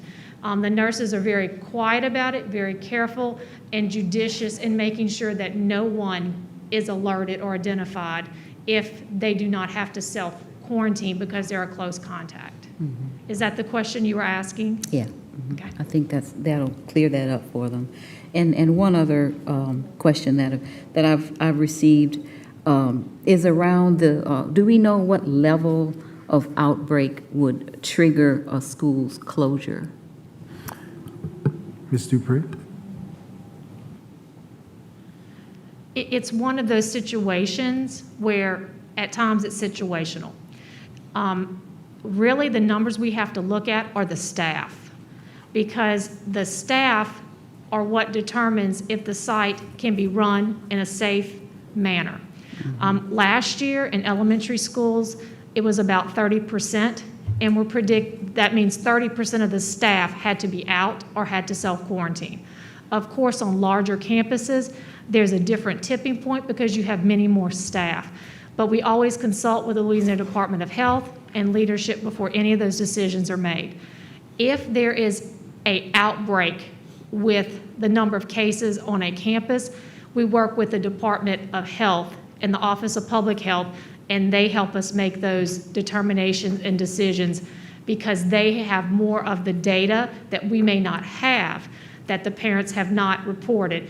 I get calls from our Region 2 epidemiologist on a daily basis, just getting updates. We have a very close relationship, and she makes sure that I know about what's going on so I can share it with leadership. Okay. Well, I appreciate every effort to keep our children safe. This Delta variant is attacking our most precious possession. You know, our kids, and they're so vulnerable, and the first phase, COVID was attacking adults, you know. Now, this thing doesn't care about kids. So I appreciate, you know, we're in a war. You know, this is wartime. And during any war, some sacrifices have to be made by citizens. And it's not going to be forever. You know, we're not asking, you know, people to wear a mask, you know, for years to come. You know, we just need to get through this and sacrifice a little bit in our lives, the adult lives, so that our kids can be safer and avoid as much loss in our kids as we possibly can. So I appreciate this and fully support it. Thank you. Thank you, Ms. Ware-Jackson. Ms. Bernard. Thank you, President Tatman.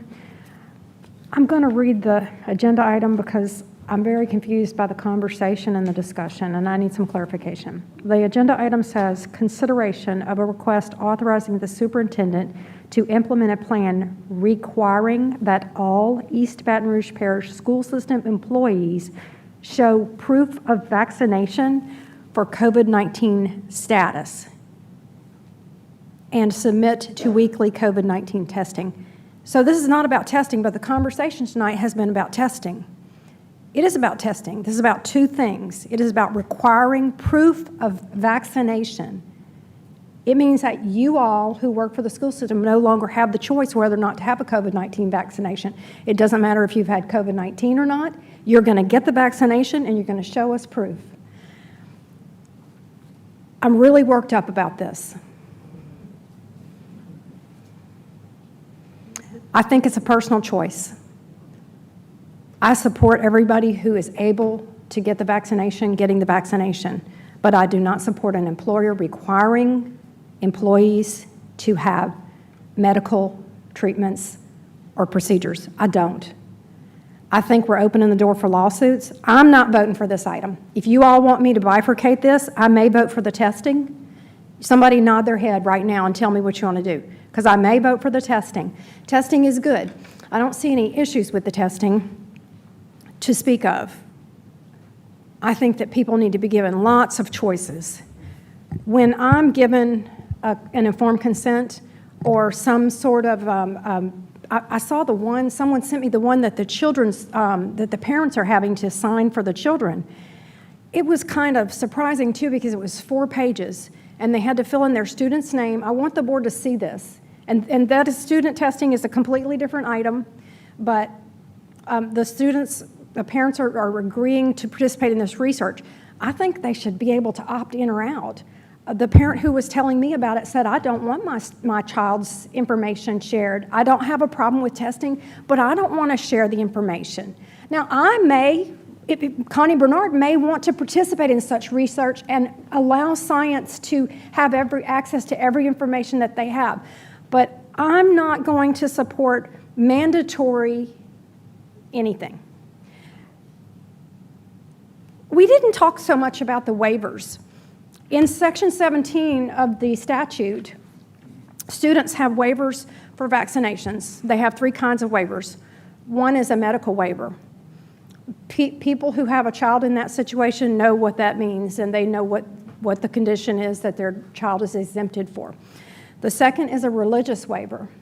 People who fall into that category know about that too. The third is what we call a quote-unquote philosophical waiver. It means I don't feel like it. Because this is Louisiana, and it is one of the greatest states. We may have high COVID rates, but we have lots of constitutional rights and privileges here. And I want to support that. I heard Governor Lee of Tennessee say on the radio earlier this week that they had very high vaccination rates and very high compliance with the things they were asking their citizens to do. And he said that he felt like as long as it was optional, that those rates would continue to be high, and that he didn't want to set mandates because he knew that compliance would drop off because of human nature. It's human psychology. We know that what I'm saying is correct. So do you want me to bifurcate the item? Just some board member tell me right now. If you're going to vote for one and not the other, is anybody else going to vote for one and not the other? Is anybody going to vote yes on one and the language of the motion? Okay, yes, I did ask for clarification on that. It says to me, requiring that all employees show proof of vaccination. Mr. Shanlon? Yeah. Does that mean everybody in the school system will be vaccinated or they will go home? That's okay. I actually requested the Yeah, opportunity. Mr. Shamlin, why don't you, let's go ahead and answer that question and knock it out. Yeah, I was going to make a suggestion to amend the language to maybe help Ms. Bernard with her approach to this. I would suggest maybe changing one word in the language of the item to be approved. Maybe when you make the motion, say a consideration of a request authorizing the superintendent to implement a plan requiring all EBR school system employees to show status of vaccination. And that way, it's not about whether you're vaccinated or not. It's simply the status, which I believe is what Dr. Narcisse wants. He wants the ability to track and for planning purposes, know the percentage of people we have in the system that are vaccinated. That would change the approach. I agree, and I can appreciate that, and I do appreciate it. However, it still doesn't satisfy my concerns. Because, again, if I'm an employee, I'm having to show you the status. I have to. So, because this is not a private school system, and we're not a private employer, it's a public body, and I think we're opening the doors wide here for people to say that we have violated their constitutional rights. I would you know what I could do? I could support this if the same 3 waivers that students have in statute was also applied to employees, that they should have a right to a religious waiver, they should have a right to a medical waiver, and they should have a right to just a personal waiver that they just don't want to do it. And I feel very strong in these convictions. So you guys just want to go on with this discussion and move to the next item, and I'll just vote no. Which is it? Well, Ms. Bernard, you can do whatever you want, but under parliamentary procedure, you could also offer a substitute motion. I mean, bifurcating it is a little more complicated, in my opinion, but if you want to offer a substitute, you have the floor. And if not, we'll move to the next speaker. It's up to you. I would like to offer employees a waiver through the same 3 types that students have in statute. Knowing that 0.1 of 0.1% is even going to use it. Just want to give it to them. I think it's prudent. Is that a motion? Yes. A substitute motion. So yes. Ms. Bernard has made a... You want to change it to status, Ms. Collins? Employees show status or provide one of the 3 types of waiver that's in statutes for students. Can I assist with this? Yeah, please. Yes, thank you, Mr. I'm hoping Chamlin. somebody needs to throw me a lifeline. Okay. So I'm gonna suggest what I believe Ms. Bernard is trying to get at, and Ms. Collins, and correct me if I'm wrong. Consideration of a request authorizing superintendent to implement a plan requiring all East Baton Rouge Parish School System employees to show status of vaccination for COVID-19 and submit the weekly COVID-19 testing subject to waivers listed in 3 areas: medical, religious or personal. Is that... Because are we saying that they don't even have to tell the system their status? Well, look, I'll clarify that. It's in revised statute 17, the 3 types of waivers, and they're... Well, the waivers are fine about taking the vaccine. Yeah, let's do this. Since the motion's been made, I think I probably need to get a second first, if I can, and then I'm going to we'll move through it. Go ahead. Just, I think before we ask for a second, just to make sure we're clear on what the waivers are for, is it for showing the status or for the vaccination? Or? It's for, Okay. Yeah. Ms. Bernard, do you want to, I'm trying to hold this together here. You want to speak, because you're going to have to get a second, so you're going to have to be clear. What's your question again, Mr. Baloo? I just wanted to be clear about the waivers. Do they apply to a vaccination or apply to the waiver to provide a status? I personally think if we're going to have them show proof of vaccination, that they should have the waivers. The status becomes irrelevant at that point. If they have 3 different types of waivers, then, you know, it sort of becomes irrelevant at that point. I think what Mr. Blue's asking are the waivers on whether or not you have to disclose if you have a vaccine, if you've been vaccinated. Is that what you, or is it say the waiver is for not accepting a vaccine? Well, let's try to do them one at a time. Yeah, that was just, I just wanted to make sure I was clear on it, but I think I understand now. I think it's just the waivers are, what you're envisioning would be to where they could waive whether or not they even had to participate in providing a status. If they have a waiver, I think they should have the option. I just think people are entitled to maximum privacy. And Do you have that? Do you feel comfortable with the language? Do you guys think you're on the same page? yeah, I wanted to speak to that for just a second. I want to get some clarification. Generally, when people assert a waiver with regard to vaccines or some medical status, it would be with regard to the second part of this item, which is the testing piece.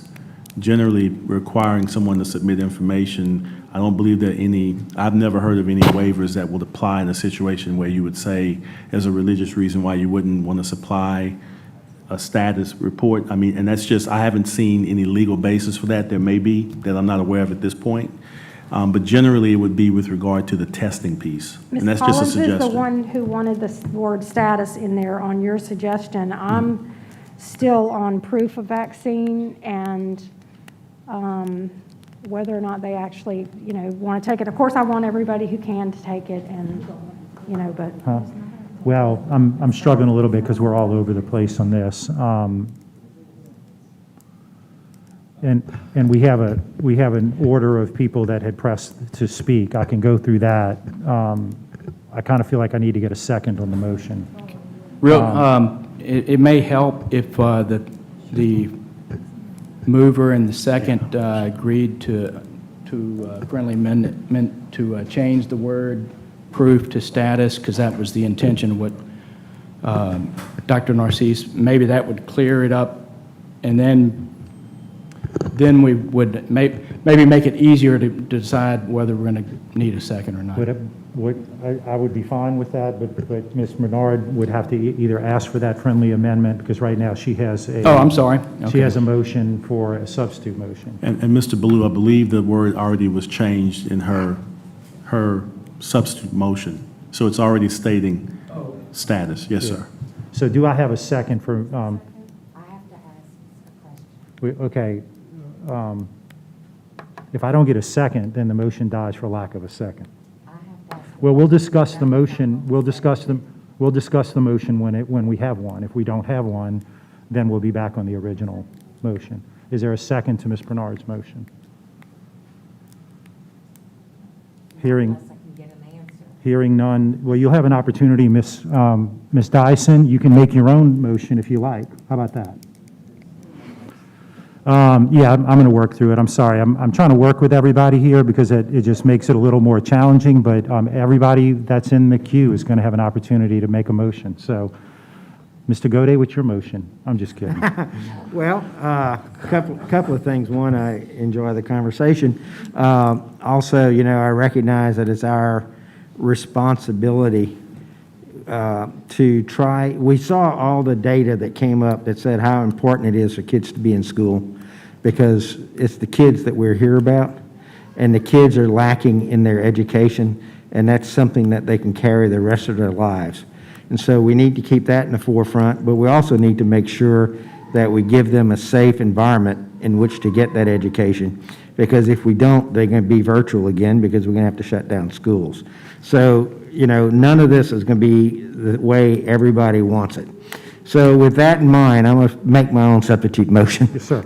Or ask for it to be. So I would like to say that the employees show status of vaccination of COVID-19 and submit to weekly COVID-19 testing, subject to the exceptions listed in order. So the exceptions apply to the testing. It does not apply to reporting of status. Mr. Gode, can I make a recommendation? You certainly can, sir. Subject, Please. I would advise you use language subject to any legal exceptions recognized by law. That's great words. That's great words. But I want it to be clear that the employees show status is a requirement, but they have the ability to ask for a waiver from the testing. And that is moved. That motion is, you have the motion, Mr. Shamlin? You feel like you have the motion? Moved by Mr. Gode, seconded by Vice President Collins. And now we are on that motion. Thank you, sir. Thank you, Mr. Gode. Ms. Collins? I'm good. You good?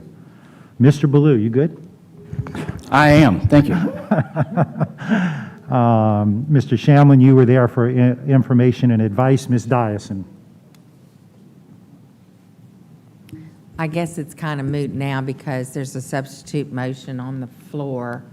So I don't think that we can't make another substitute motion. Correct. So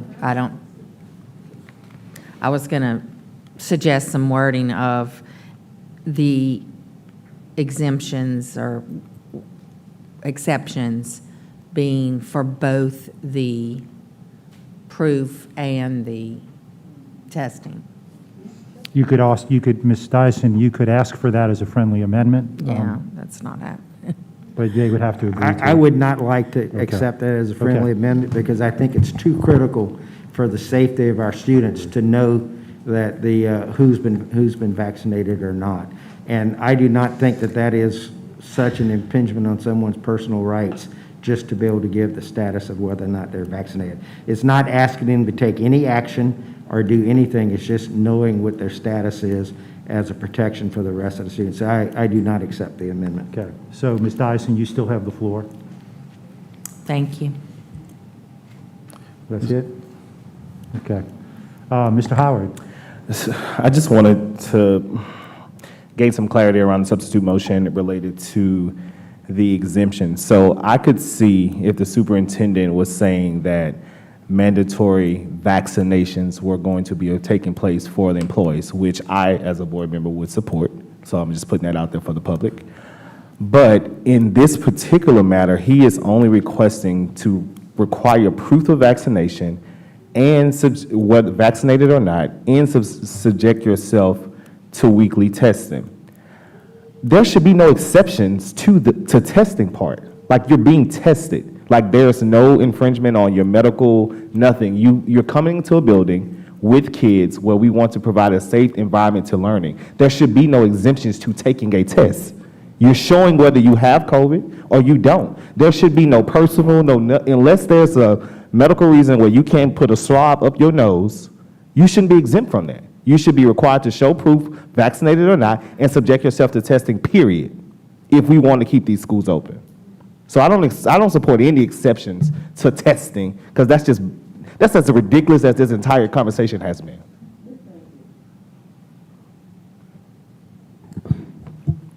Thank you, Mr. Howard. Vice President Collins. I just want to say that for the record, I do agree with my colleague's sentiment, but I also am trying to make sure we get something passed.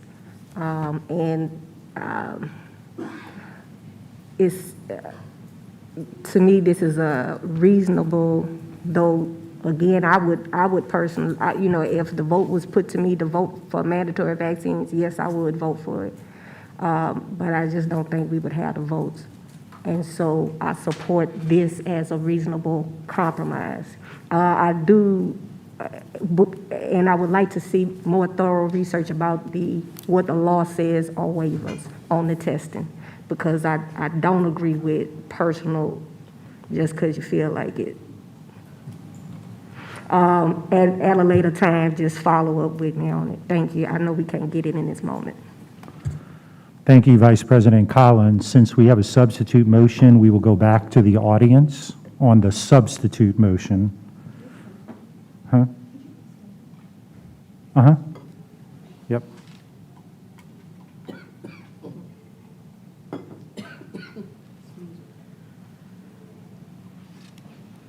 If I'm clear on the substitute motion, you want to know if we're vaccinated or not, but not if we're positive or negative as relates to COVID.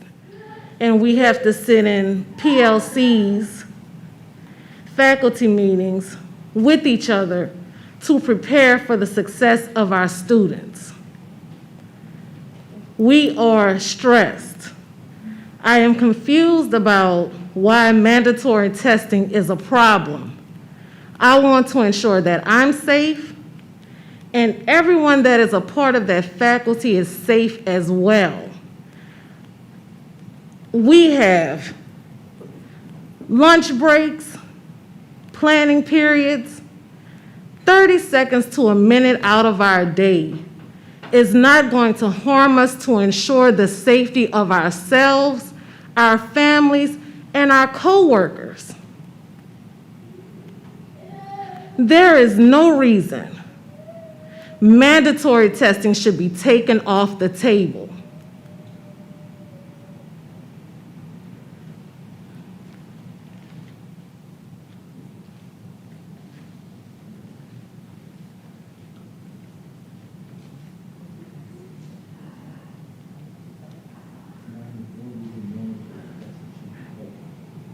Mr. Finney, Dr. Finney? First, thank you for proving my point that better preparation of this agenda item before tonight's meeting would have brought useful clarity to this discussion. But now that we're here, as long as the employees have the chance of acknowledging a Moderna vaccination, acknowledging the Pfizer vaccination, or acknowledging a Johnson & Johnson, or acknowledging no vaccination status, their civil rights are protected, I would think. But I really think this needs to be bifurcated.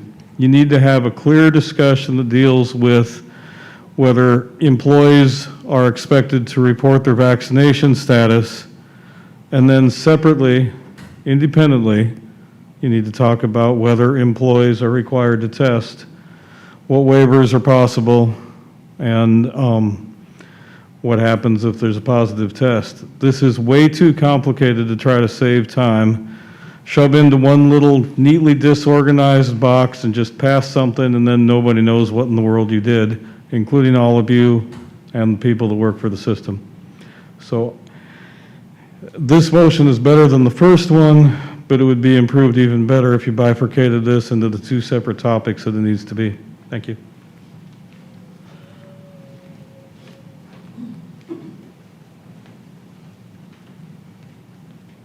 Angela Reams Brown, President of the East Baton Rouge Federation of Teachers. Once again, I'm kind of disappointed in members of the board. You know, when I was an educator, I had to do a lesson plan. I had to study the lesson so that when I reported to work to teach my kids, I was prepared. The agenda items are printed far enough in advance for each one of you to go over, do your homework, and know what it's talking about. Now, we want to offer excuses to people that we are putting in charge of our babies every day. I don't want to take the test because I don't feel like it. Well, what you going to do when one of your students say, I don't want to take my test because I don't feel like it? Come on. You employ these individuals. You have to put things in place not only to make sure that they're safe in case they don't have enough sense to do it, but that these children that we are responsible for, our future are safe when they come to school every day and their parents don't have to worry about whether or not their teacher is going to affect not only their child, but the whole class. I don't feel the need for any exemptions. If you can't get the swab up your nose, there's another process where it could go down your throat. But you need to know if your employees are carrying that virus to school and spreading it. And the best way to do that is testing. Thank you.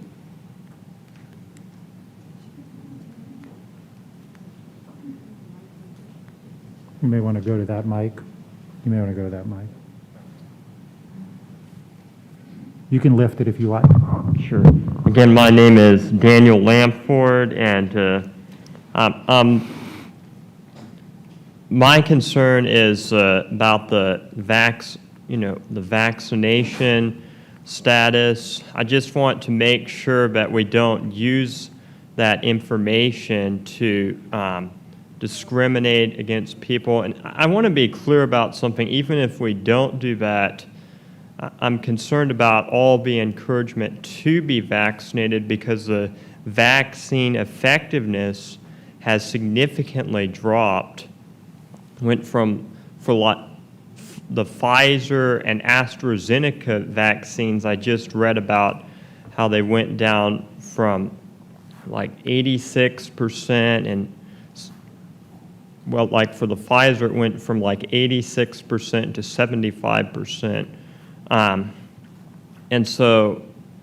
then there have been over 12,000 deaths from the vaccines and over 500,000 adverse reactions. So I encourage the members of the board and even parents and so on to do their homework on this and to really study, because it has also been shown that people can develop natural immunity, and these vaccines are no better than the natural immunity that individuals can develop from getting the coronavirus. So I really encourage everyone to do their homework, to not be critical, but to do their homework and to find out what's best, and to never require anyone to take the vaccine. Thank you. Other comments from the audience?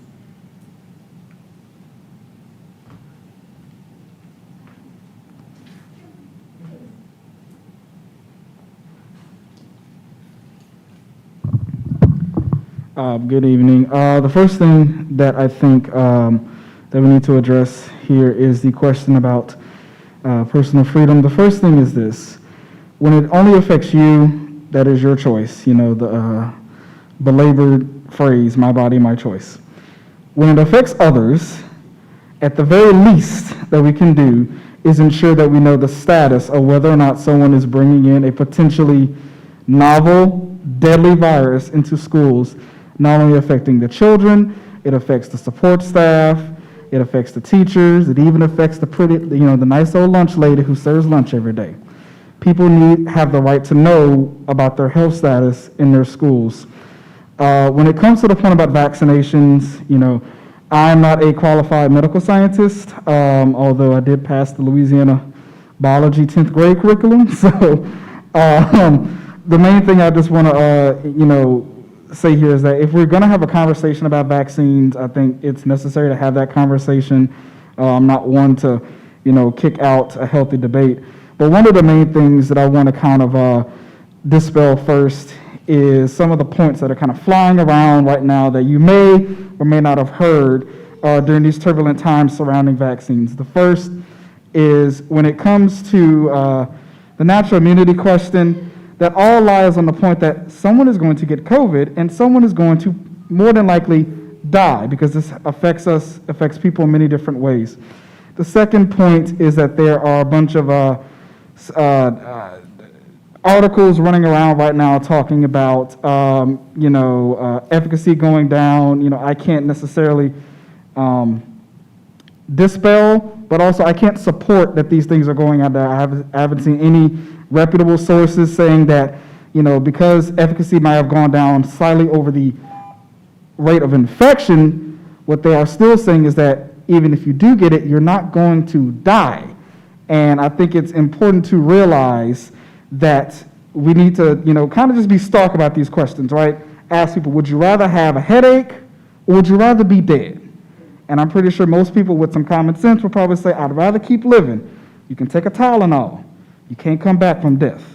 So when it comes to asking people about their health statuses, I think this is something that is extremely important to know, not only to protect our teachers, but to protect our parents and protect our students. This is something that we need to know. Health statuses and mandates are two different things. Thank you. Thank you. Any other comments from the audience? Okay. Mr. President, Christelle Slaughter, representing Orion Laboratories.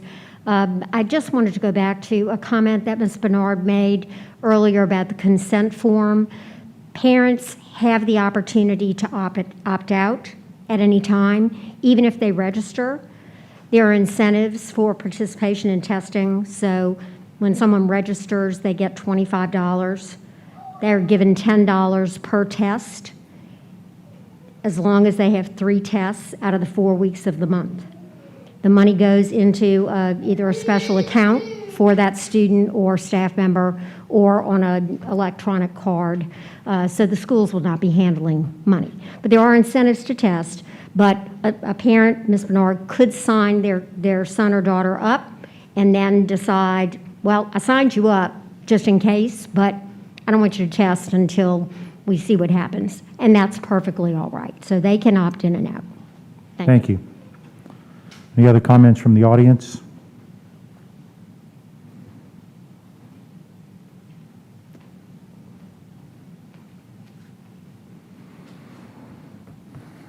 I'm glad that she just pointed that information out, because that's not spelled out in the consent forms, anything about an incentive. I'm happy that Ms. Bernard gave that motion, and I really wish that that motion could be reconsidered. The reasoning is because right now what we're about to do is infringe on people's rights. We are under the state. We're not federal. Right now, this vaccination is under emergency use. It's not FDA approved. In Pennsylvania, they have 70% of individuals that were vaccinated that tested COVID positive.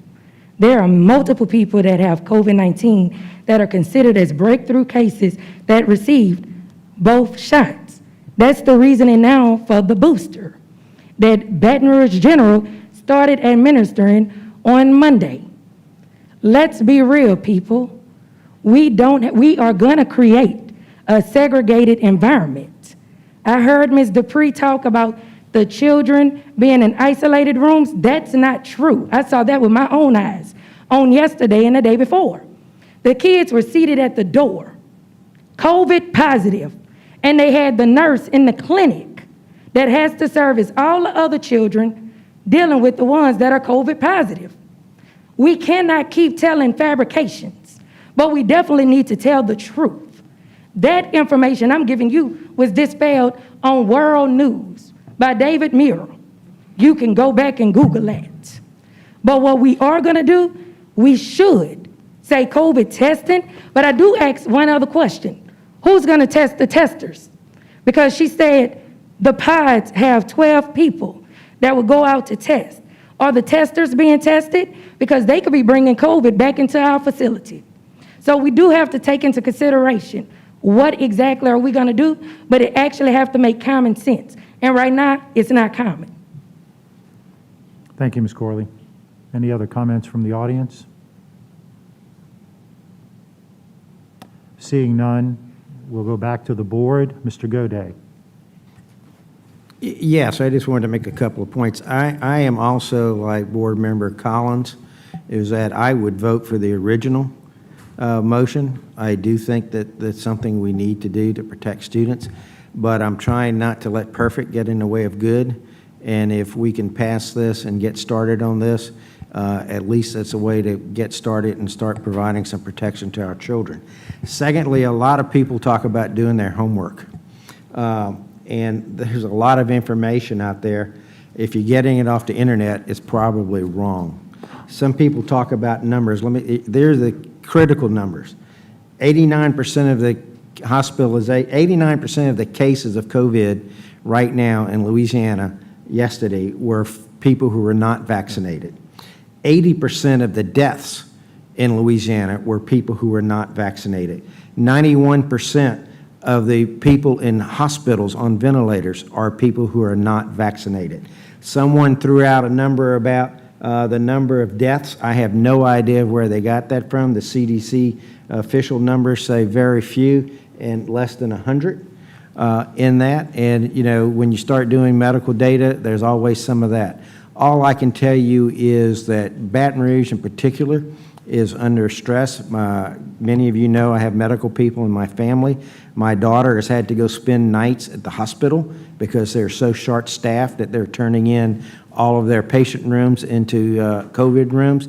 My son has been on COVID ICU duty for weeks and weeks at a time. This is not something that's a joke. It is not something that's serious. We need to protect our children. And I know that some people are going to say, oh, you can use emergencies to trample constitutional rights. I'm not trying to cancel or trample on anyone's constitutional rights. I'm trying to keep kids safe.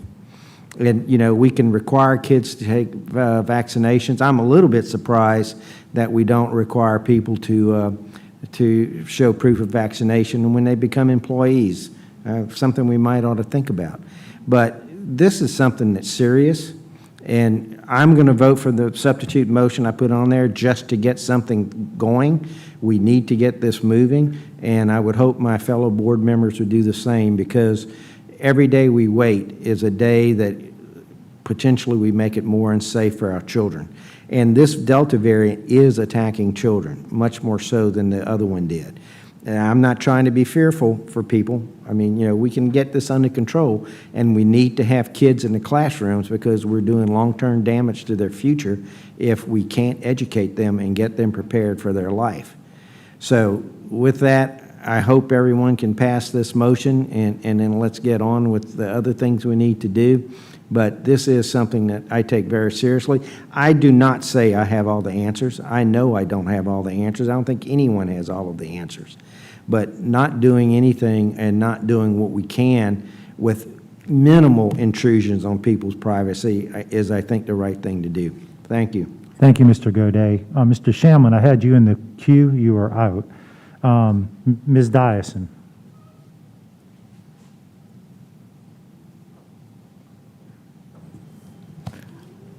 I'm actually trying to find out what the exact wording is of the substitute motion. Yes, ma'am. It's a substitute motion authorizing the superintendent to implement a plan requiring all East Baton Rouge Parish School System employees to show status of vaccination for COVID-19 and submit to weekly COVID-19 testing, subject to any exceptions recognized by law.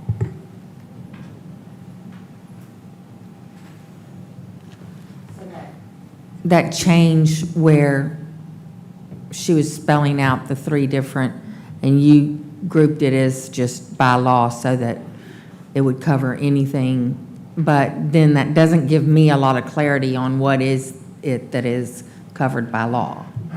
All right, so I'll speak to that for just a second. Please. First of all, and I want to be careful how I say this, it wouldn't have mattered what Mr. Godet's language addition would have been to his motion. Any exceptions by law or under law would apply whether they were in the motion or not. This is a developing body of law around COVID-19 mandated testing, okay? Right now, there are pending cases that are going to determine whether there are Title VII rights, like religious rights to religious exceptions in Title VII. EEOC has issued guidance that says that employers, not just public but private, also can do this. So the EEOC has said there's no ADA violations here. We don't believe there's Title VII violations. And the reason I'm saying the language needs to be broad is because as case law develops, we have to be able to tweak our internal protocols to match that. So I would caution us about being too specific with the language, because as staff, we got to be flexible enough when we're in HR and dealing with these requests to kind of work within the realms of what the law says we can currently do. Does that? And I'm hoping it's a little complicated. And what I can do for the board is, actually, you guys received a memorandum from me about 2 weeks ago that kind of laid some of this out. Yep. It's very detailed and complicated. It's not an easy topic, but I do believe the motion as worded probably gets at the heart of what everybody really wants, as close as possible. So I feel comfortable with the wording. I think the magic will be in how we implement it in the actual HR department when these things happen. So it's really extreme when you start getting feedback and asking for clarity. And I kind of did a random poll, if you will, out in the area schools that I represent, and parents and teachers. And it's interesting because people are very all the way one way, or all for or against. There's not a lot of people in the middle. And I am concerned about our vacancies, our teaching vacancies going into this year, and concerned that we'd be the only district that I know of anywhere around us that would be initiating this. And I like to be leaders, but not if it's going to drive the staff we do have out, because they're not going to adhere to it. I'm just very, it's polarizing. The whole subject is polarizing. And it depends on where you are and who you ask, because the differences of opinion are extreme. And so you said there are current lawsuits. So, we have to factor in that it's likely. Let me ask you, is it likely that we will end up in a lawsuit for this mandating? Potentially. I'm not sure how likely it is, Yeah. but potentially. Yes. And we have an AG opinion on it. We didn't ask for it, but there's been an AG opinion, and it is against. It differs from the advice of the governor, even on the masking.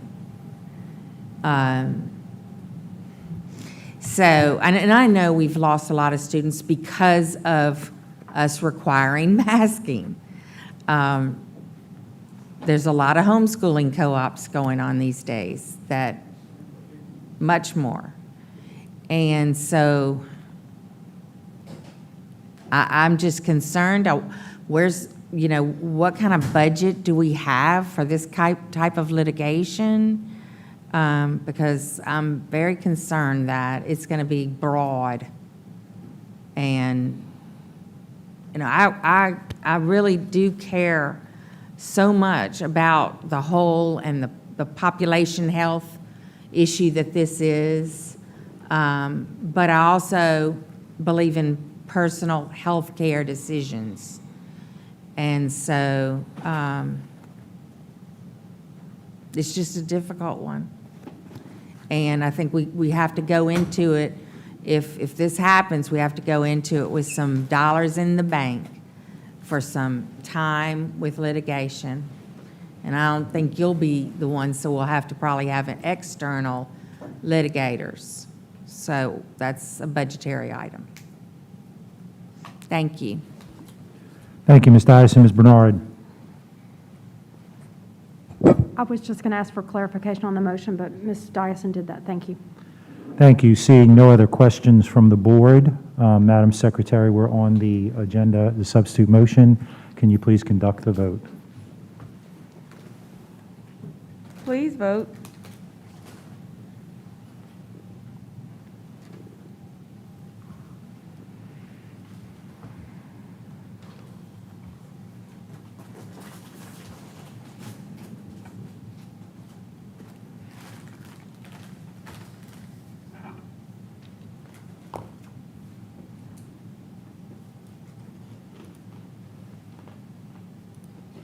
The motion carries. We move now to item I2, consideration of a request for the approval of the revised policy GBRICB relative to COVID-19 emergency leave. Do I have a motion? Moved by Mr. Gode, seconded by Vice President Collins. Superintendent, can I ask you guys to hit it a little bit? Yes.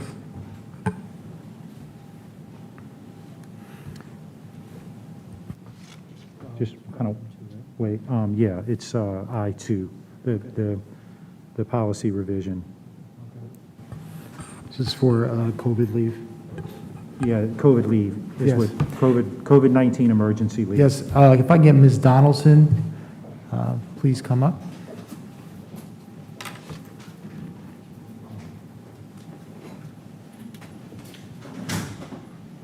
Good evening again, President Tatman, Vice President Collins, board members, Superintendent Narcisse. The Office of Human Resources, in collaboration with General Counsel, worked out re-envisioning our COVID leave policy that we put in place so we've had three. Our initial one was based upon the EFMLA, one that was mandated by the federal government March 2020 through December 31st, 2020. And then you all approved in January 2021 a extension that was based upon the district's design of the leave, and that was from January 1st, 2021 through March 31st, 2021. This particular policy is a little different. We changed and updated it. So there's 5 days of COVID leave. If an employee has to be quarantined, they get 5 days of additional leave through the COVID leave policy at 100% of their pay, whether it's because they were a close contact or they were diagnosed with COVID, or if they are a close contact determined by their work experience within the school system. And then we also updated the childcare piece. And so we gave 5 days for if the employee's child has to be quarantined. Instead of doing the 65% that we had on the initial leave, we upped that to 100% pay. And we also did that for if the child is sick with COVID for 5 days additional leave that's provided through the system.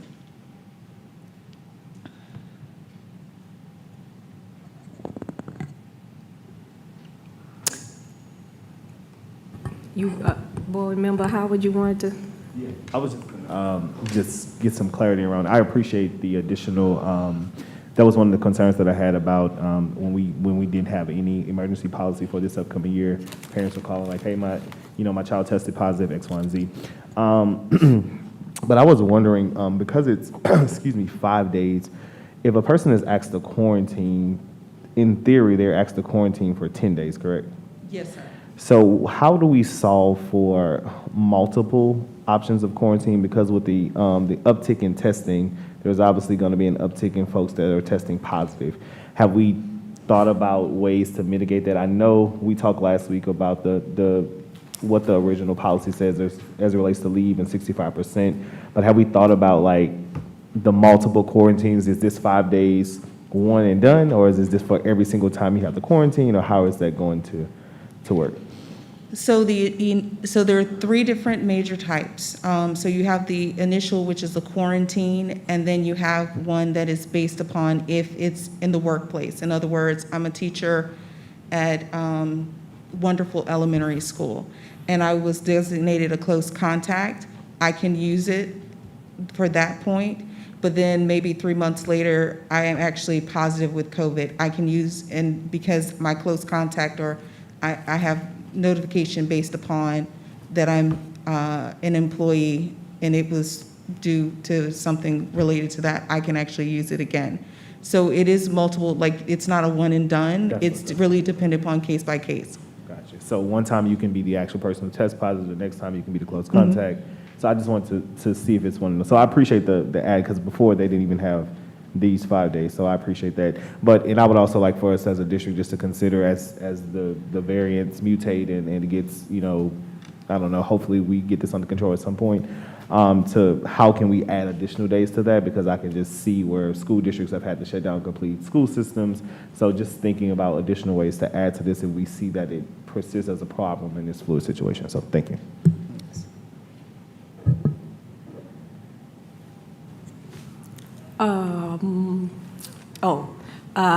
No question. My colleague asked the questions I had. I just wanted to say thank you to the team. COVID leave was a huge concern of many colleagues on the board because it kind of defeats the if people need their pay. Excuse me, I was eating a chip. Put my mask back on. If people are concerned about being able to pay their bills and their symptoms are slight, the inclination is going to be for them to just show up at work if they know that it's going to interfere with their, paycheck. And so then I appreciate the superintendent and the rest of the administration working on this to give folks able to do what's necessary to help get us in the right direction with exposures and whatnot. Thank you all. Seeing no other comment from the board, any public comment?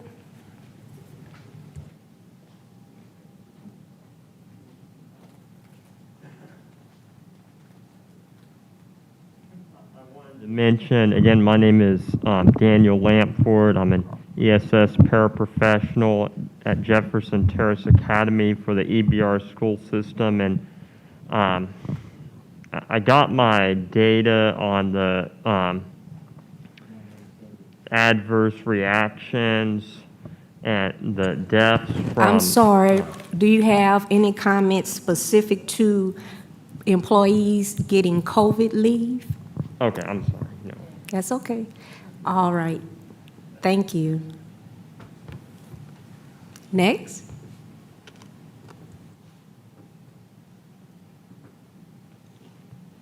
Angela Reams Brown, President of the East Baton Rouge Federation of Teachers and Support Personnel.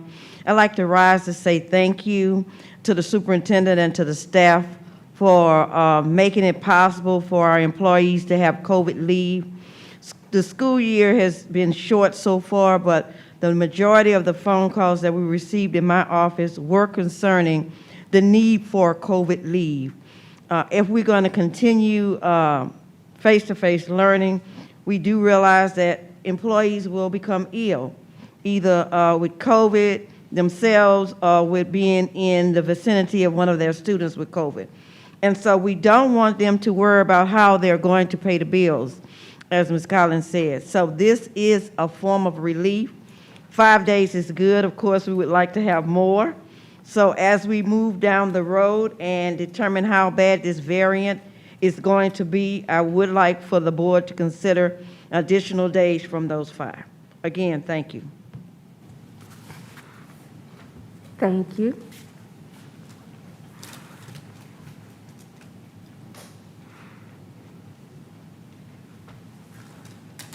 Let me second the point just made, but not nearly as nicely. 5 days is ridiculous. 10 days would be appropriate. If you can't afford it, don't spend $12 million on the following agenda item for unnecessary professional development, and quit subsidizing private daycares with COVID money. Allowing people to safely quarantine is one of the basics of getting this right.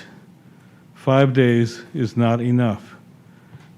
I would hope that one of you would amend this motion to make it a reasonable COVID leave policy. 10 days seems reasonable and appropriate. Thank you. Thank you.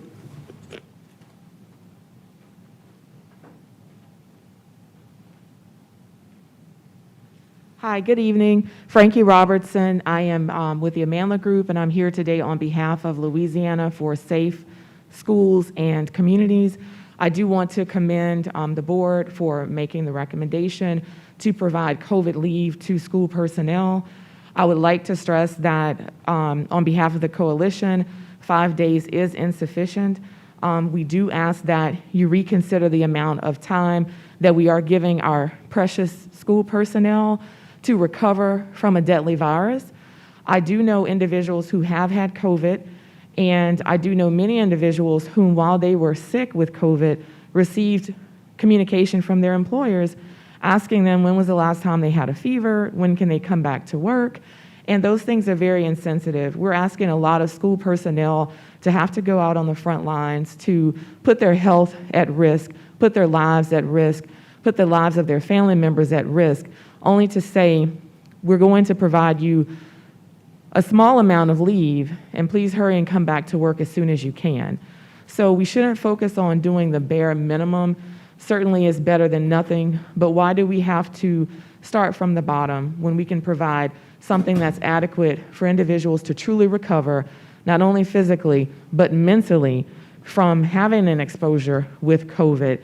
And then also, when you think about it as well, once they have been quarantined, what if a member of their household comes down with COVID? Then they need to take care of them. Are they providing an additional 5 days of leave for caretaking responsibility in their home? And some people live in multi-generational homes where they have grandparents, aunts, uncles, cousins. How do we address that? So again, thank you for making the opportunity for leave to be considered. But if we're going to do it, let's do it right. And let's not ask so much of our teachers that we want them back in the door just as soon as they are asymptomatic. Thank you. Thank you.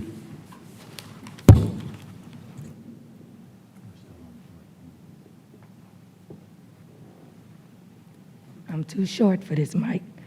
But Board Member Howard actually said he brought it to everyone's attention that it is more than 5 days for quarantine. According to the CDC, it's 14 days, but we only want to pay our staff for 5. I consider all our staff as essential workers because that's what the federal government called them. So why are we asking our essential workers that are on the front line and in the trenches every single day to only have 5 days of pay for a virus that may take 14? Have we taken into consideration what if they have not fully recovered after 14 days? Will we still not pay them because their mortgage will still be due? Cox Cable will still want their money too. I'm just taking into consideration humanity, that we are supposed to love our neighbor as we love ourselves. And I know I love myself a lot, and I love my child too. And I love each and every last one of you and every single one of the 6,000 individuals day in and day out that come here to our school to educate children like mine. Let's give them 14 days. That's not too much to ask. Because if we're gonna ask for them to provide status and to actually submit to testing, and we may fire them if they don't, I think giving them pay for 14 days is not too much to ask. Secondly, like the speaker before me stated, we didn't put into there how we are gonna actually make sure that if their child become COVID positive after them, we're just going to give them 5 days. What if their child have to be shipped to a hospital in California? We're still going to only give them 5 days? When we say it's going to be case by case, we're opening up the door for segregation. We're opening up the door for discrimination. We need to make a policy that is universal. And then from there, we do something more. But we should not do nothing less than what the federal government does. Thank you. Thank you, Ms. Corley. Any other comments from the audience? Seeing none, back to the board. Vice President Collins. Two things. I was in the mode of mediating the meeting, and so my colleague Howard, Board Member Howard, had asked Ms. Donaldson to clarify, and I hate to ask you to come up here in your heels again, but because of some of the comments, I think it was missed that, and in spirit, I do agree 5 days is not enough, but take into consideration last year we had 3, okay? 5 years is not enough. That's 5 days, excuse me, is not enough. But if the person is out sick themselves, that's 5 days. Okay, my baby got it now because they got it from me. That's another 5 days. Okay, so again, 5 is not enough, but there is some room and consideration for unique situations where they're taking care of themselves and their family members. Yes, ma'am, and this is additional leave on top of the other paid leave that the district already offers all employees. Okay. So every employee gets 10 days, 9-month employees get 10 days, 11-month, 11, 12 days each year, each fiscal year, and it actually accrues. So if you don't use it, you don't use it, you don't lose it. So it actually rolls over each year, and it actually accumulates over time. So, and those are 100% paid leave days. So those are 100% paid absences that are covered through the district. Okay, thank you very much. Yes, ma'am.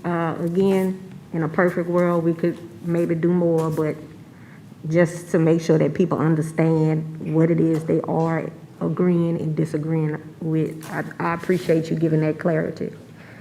And that's it, thank you. And then I would ask that General Counsel, if you could do some research for me on what some of the other districts are doing with the federal dollars. They're finding ways to use some of the federal COVID money to pay for leave and even stipends. Now, I'm not trying to start the conversation on more stipends, although Baker is doing something amazing and I'm a little jealous. But for sure with the leave, especially since this virus is more contagious, affecting children, etc., the likelihood of people needing a lot of leave is very high. And if it proves to be needed, then we need to be able to fund it. And so if General Counsel can reach out to some of the other parishes who figured out how to use some of the federal dollars for some of this, and let us know, what specifically are the options for EBR. Thank you. Thank you, Vice President Collins. Mr. Goday. Yes, just very briefly, Ms. Collins asked the question I was referring to about this being leave on top of their normal leave coming in. I would also ask Ms. Donaldson, we make policies like this and, we're sort of flying blind with no data. If at the next meeting or the next several meetings, if you could come back to us and show us and tell us how many people have taken the COVID leave for which category and how many of those people had to go into their normal leave time because of COVID-related issues, because we can always backtrack and change. Trying to cover every hypothetical is very, very difficult because we could end up with everybody being on leave, but not, I don't mean that in any way for our teachers, because I know our teachers are very dedicated, but I would just like some data in order to be able to make a decision on as we go back, because we can always go back and retroactively change any of these or do anything we need to do if we've made a mistake. But I have no way of knowing whether or not this is adequate or this is not adequate. I think it's a great place to start, but I'd ask for you to bring us back some data as we go forward. Thank you. Thank you, Mr. Godet.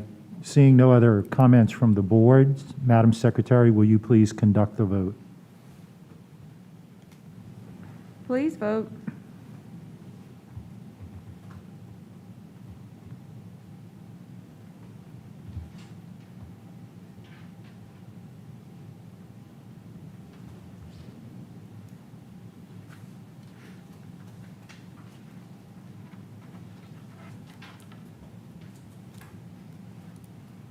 The motion carries. We move now to item I3, consideration of a request authorizing the superintendent to pay a stipend to teachers for learning loss professional development initiative for the 2021-2022 school year in the amount of $12 million.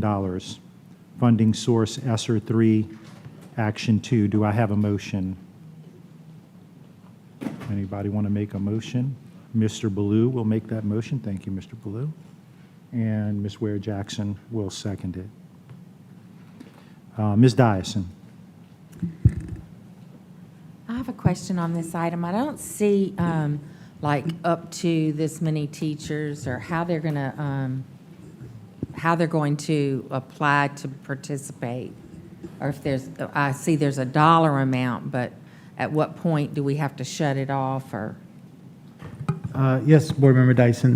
The way that our proposal is that it would be 54 additional hours, and it would be 6 hours a month. And so teachers would have an opportunity to do, out of the 6 hours, 2 hours would be principal-led with their faculty right after school, and then 4 hours would be 2 other days where it would be just 2 hours where the district would provide different sets of support around literacy and content development.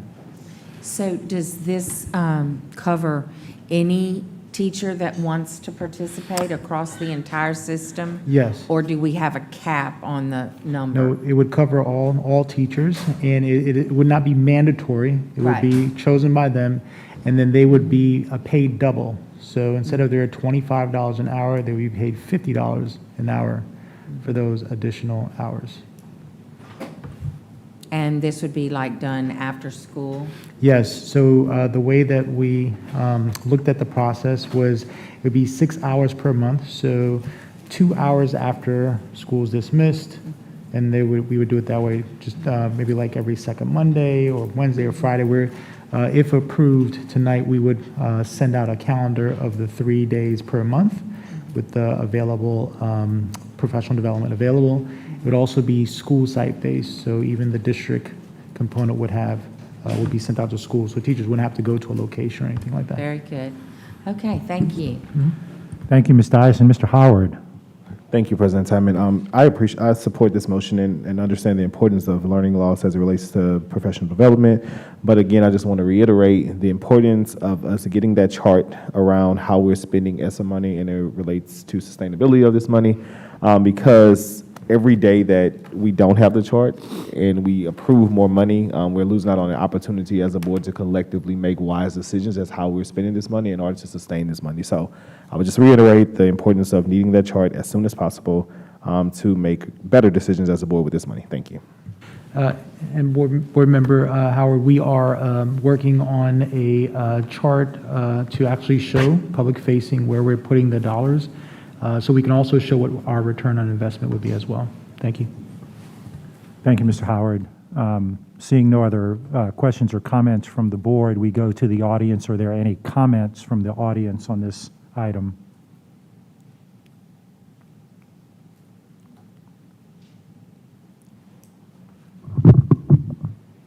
Good evening, board members and Dr. Narcisse. My name is Ashley Ballard. I have children at Westdale Heights, Sherwood Middle, and Baton Rouge High this school year. In regard to COVID learning loss, my son, a sixth grader at Sherwood, was identified as a close contact and sent home through Friday, August 27th. After hearing from our school's principals and other concerned parents, I'm here to express my deep frustration with our district's lack of recourse for students who are sent home due to COVID. While our students do have access to assignments listed in Google Classroom, we as parents do not feel that is enough to sustain our kids' education throughout the school year, with the amount of exposure to COVID-19 we anticipate happening in the coming months. It's disheartening to see that after reviewing EBR's COVID policies and procedures, that you all have grossly underestimated the amount of students who will be missing instructional time in their classrooms. Virtual class is not currently an option for them. They are self-taught on their own for up to 10 days at a time. This is not okay. You all have a responsibility to come up with a plan for our kids. That could be as simple as allowing them audio and/or video access to their classrooms.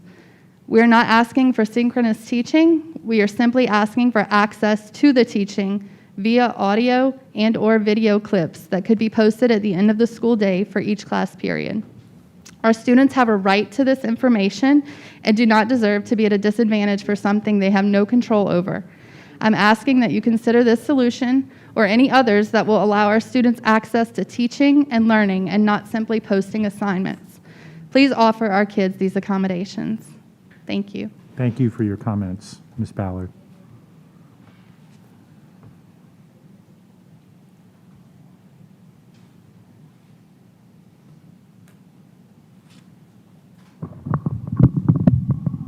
Again, I'm Daniel Lampford, and since I work with special needs students, I would say it's especially important for them, as long as they don't have COVID, to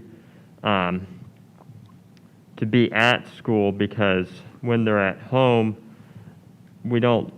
some of the parents are not able to access the online materials, and also they miss out on important services. We have occupational therapists, we have physical therapists, and an adaptive PE teacher. And while those people can communicate virtually, and of course we have the school nurse and other nurses. We have one student in my classroom who has to have a nurse with him at all times. And so these students miss out on those important services when they're virtual. So I would encourage us. I even read about how the federal government is talking about that they're not going back to virtual, and I would close schools, and I would encourage us to do the same, unless there's a whole bunch of cases of COVID that break out. Those are my thoughts. Thank you, Mr. Langford.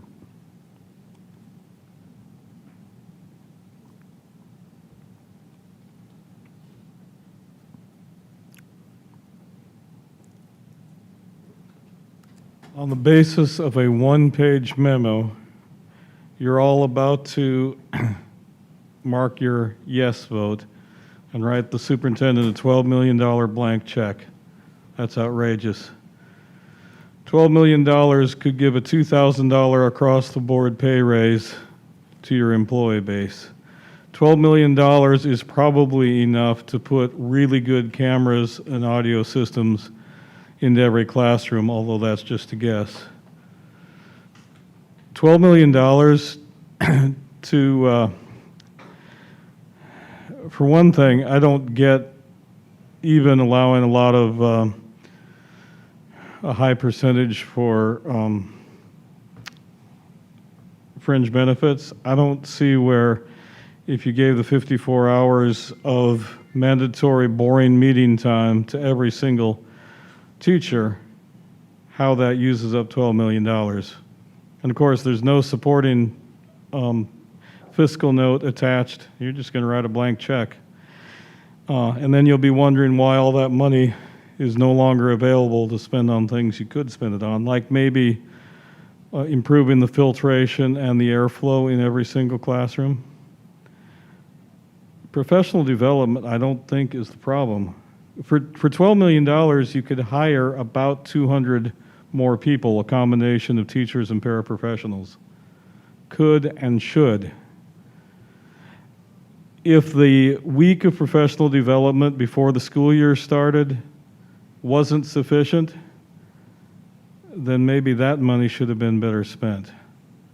I would strongly encourage you to defer this at least until September's Committee of the Whole, in hopes that the superintendent can actually put together a reasonable plan that is clear, comprehensive, and that the public can have confidence in. Otherwise, we're just watching money get flushed, and it's not an impressive look for you. Thank you. Thank you, Dr. Finney.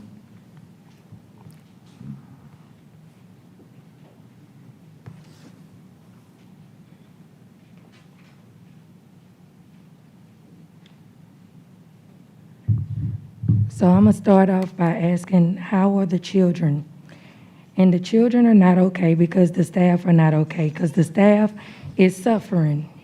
The staff is suffering because we have a global pandemic that is impacting them, and we're talking about loss prevention, but we don't have a plan.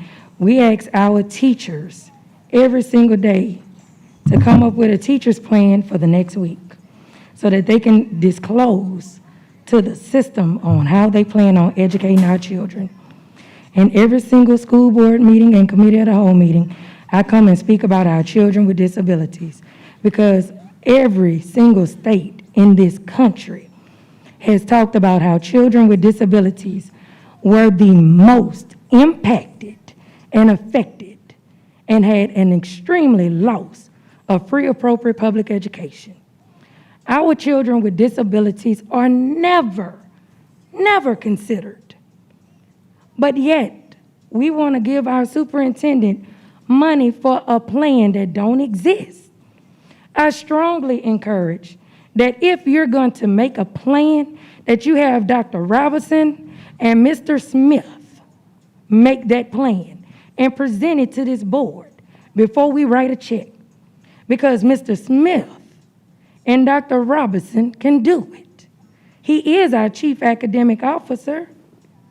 That's the reason he's paid, to address academia.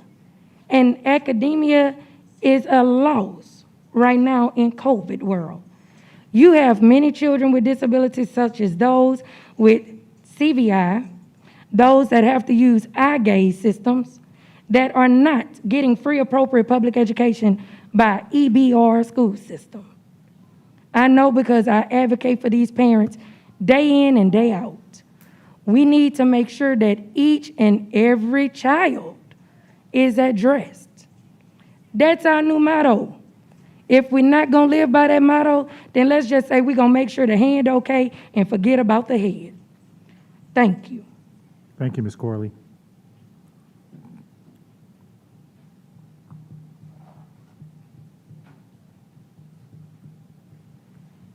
Good evening again. Frankie Robertson with Louisiana for Safe Schools and Communities. When we participated in this meeting, I believe it was on August 2nd, we were very clear in our concerns about the reopening of in-person learning in East Baton Rouge Parish. We are still deeply concerned as the number of COVID cases continue to skyrocket for children, and especially children who are under 12 years of age. And as our hospital personnel talk about how stressed the hospital infrastructure is, how there is inadequate medical professionals available to help save the lives of those impacted by COVID, we are still deeply concerned that as of today, in-person learning has yet to be paused in East Baton Rouge Parish. So if we're looking at ways to utilize funding to provide opportunities to prevent learning loss, we really ask that you look at innovative models of learning that can help keep our children safe while they are in the in-person classroom setting, and give teachers and administrators the opportunity to go back to the drawing board and look at effective models that the district actually has the capacity to carry out with the resources that are needed to do that. And at present day, we feel that what has been established is insufficient. What we have asked in a petition that we have sent to Dr. Cade Brumley and members of Bessie is that there needs to be an immediate delay or pause of all in-person instruction until a switch can be made to fully provide a quality virtual experience, and return to in-person school not considered until the COVID-19 percent positivity rate for the parish is below 5% per the Louisiana Department of Health coronavirus dashboard, and have a quality elective virtual option for the remainder of the school year once the percent positivity is below 5%. Also allow a virtual work option for teachers who are or have household members who are vulnerable to COVID, and also establish a community-led task force with tables in each school, with tables for this district for accountability and to explore other mitigation measures such as hybrid school days. And then lastly, utilizing educational learning pods. So we think that there are many opportunities to be innovative and to really think this out. And if this funding can be used for something that would allow for a decrease in learning loss, we ask that you just take your time and allow for some innovation to make sure that our schools are safe. And once again, look at creating a quality virtual option for students to have immediately so that they are not jeopardizing their lives and their health in a very unsafe in-person setting where there's not adequate capacity to carry out the COVID-19 plan presently established. Thank you. Thank you, Ms. Robinson. Any other comments from the audience? Seeing none, we come back to the board. Vice President Collins. I don't feel comfortable voting for this because I don't see, it's a lot of money with no plan to it. I don't know if I'll get a second, but I'll make a substitute motion to at least defer until we have a detailed plan. I don't, because on the surface, I don't see how this is even going to be effective to address learning loss. It's not mandatory, which there's benefits to it not being mandatory, but because there's no plan to show how it will be effective to address learning loss despite it not being mandatory, then I'm struggling with it, okay? With the learning loss, I think we do have to find ways outside of other than professional development, or at the very least in addition to professional development, because teachers are not being told they could telework if they are quarantined and well enough to do so. Children are not receiving instruction while they are quarantining. Like, we need to find creative ways to address the learning loss that's happening when these babies are out, either because they have COVID or they were directly exposed. We don't have a plan in place besides sending work home, which to me is insufficient. That's not going to help that child keep up. They're not going to receive the direct instruction that they need, and the numbers, whether we like it or not, are going to be too large to expect teachers to be able to help those children catch up effectively when they come back to the classroom. Like, $12 million ought to go to that, and figuring out how to address that. And so I'll say again, I would, and I won't be offended if nobody seconds it, but I'm gonna offer a substitute to defer until there's at least a plan. We have a substantive plan that goes with this 12 million. We have a substitute motion by Vice President Collins to defer this item until a plan is presented by Superintendent, I guess, is that yeah. Do I have a second? Seconded by Mr. Howard. Collins. Howard. Okay. Mr. Godet? Yes, I just wanted to get a little bit of clarity around this from the superintendent. The way I read this is the 54 hours times the $50 an hour, that would be an extra stipend of $2,700 per teacher. None of this money is going for the cost of the providing the instruction. All of the money, because when I did the numbers, it came out about $12 million. So this is paying our teachers an extra $2,700 per year, and in return, they would be asked to take 54 hours of professional development to help them get along with this. So this is a stipend to the teachers of $2,700. There's no money going anywhere other than to the teachers. Is that correct? That is correct.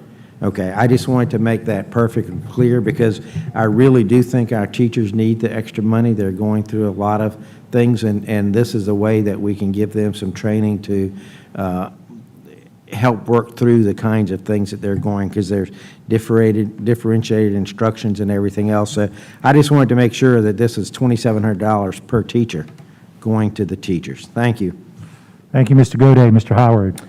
Yes, I understand like the intent of the motion and the item, but we still I agree our teachers need more, but we still need to understand the return on our investment, and so we just can't be shelling out $12 million just to say, oh, we gave a stipend if it has no measurable outcomes for student performance inside of classrooms. So I agree with my colleague Ms. Collins in saying like we agree teachers need more money, but we just want to make sure that we're being intentional with the money that we're spending so that we're getting a return on our investment, and teachers are also able to be compensated for their time. So thank you. Thank you, Mr. Howard. Vice President Collins. I'll pass. That was the point I was going to make. Ms. Dyson. I just have a quick question, and that is, this is for a 1 year. This, I think, I just want to make sure, because my colleague just said for every year, and I think we're just approving it for this year, right? Yes, Correct? it is just for this year. Okay. All right. Thank you. Seeing no other questions from the board, is the item, we go back to the audience on the substitute motion. Comments from the audience?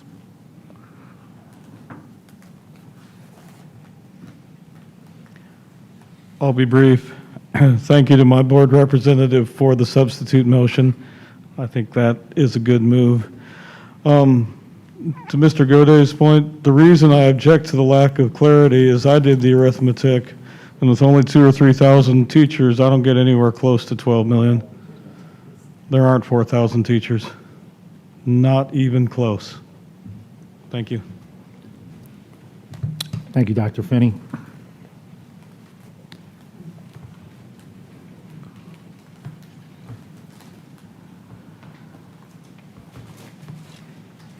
I agree with Board Member Howard. We just gave our staff a whole lot of professional development, and I'm quite sure somewhere in the midst of this school year, we're going to change we're going to change a lot of the stuff on them. So then, wouldn't we have to have them do another professional development? Or wouldn't we have to train them on whatever new product we're going to use? So I think that we just need to wait on this 12 million, because I love the word accountability. And right now, we just been shelling out money. We should almost be broke. But we keep shelling it out, and we still don't know what we're shelling it out on. We keep saying it's going on this and it's going on that, and yet what we see in the classroom is absolutely nothing. Nothing as far as in all this money on these programs that we spent money on. So I think that I really and truly agree with Board Member Howard and Board Member and Madam Vice Chair, Vice President Ms. Collins on this. We definitely need a plan, because I don't want our staff to keep having to sit in front of a tablet or sit in a room jam-packed like they did at Liberty, where there is no Liberty for professional development. We need to give them real, true training, and it should not be that we just take advantage of their time and act like they have no life or no family. Thank you. Thank you, Ms. Corley.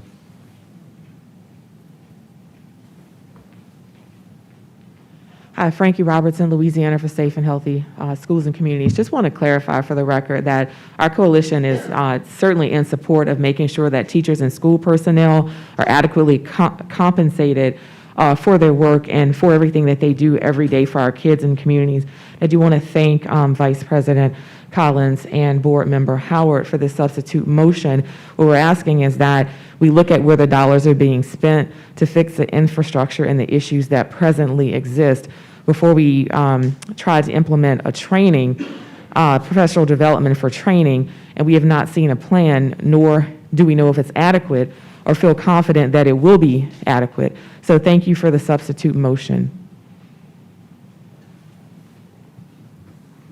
Thank you, Ms. Robinson. Any other comments from the audience? Seeing none, we come back to the board. Ms. Dyson?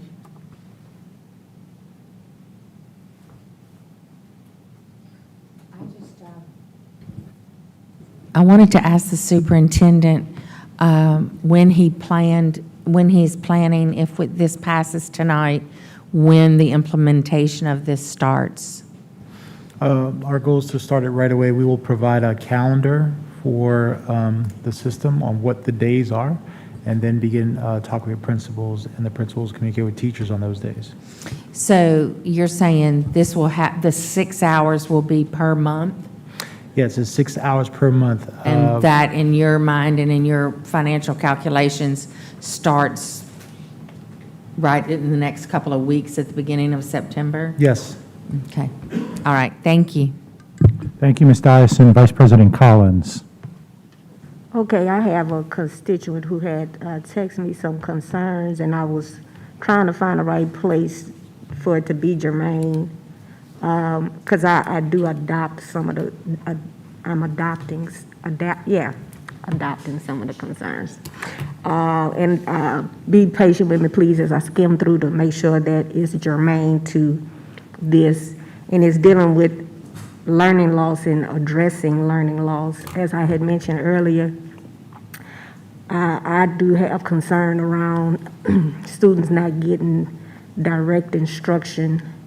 And so what they had suggested is that perhaps, and of course it would be too difficult to do in the immediate, but depending on how things play out, I mean, there's a Lambda variant that we don't know if that's going to be as big a deal or worse than the Delta, et cetera, is maybe we need to go and do A day and B day so that it won't be a full campus at full capacity for middle and high school students until the fourth surge is under control. We also, there's a bus driver shortage, wearing a mask. They also mentioned masks, which are necessary, with some of our protocols being very stringent in containing students for safety reasons, that we find ways to let them expend their energy as well as be outside when it's not, when there's no heat advisory, et cetera, a little more, because 7 hours sitting still, mostly still at a desk, including not being able to get up and go to a cafeteria, et cetera, because of safety protocols. And that is it. Because again, that mass distraction, when sitting still that long, contributing to some extent to learning loss. And so that's it. I wanted to make sure that their constituent knew I heard them and I was addressing their concerns. Thank you. Thank you, Vice President Collins. Seeing no other comments or questions from the board, we are voting on the substitute motion. Everybody understand it? Madam Secretary, please conduct the vote.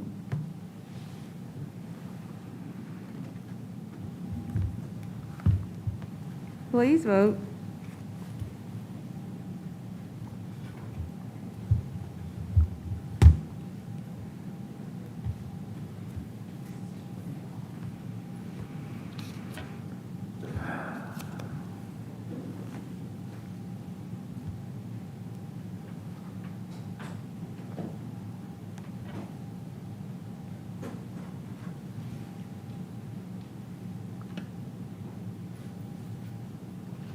Mine's not coming up. Give me a second.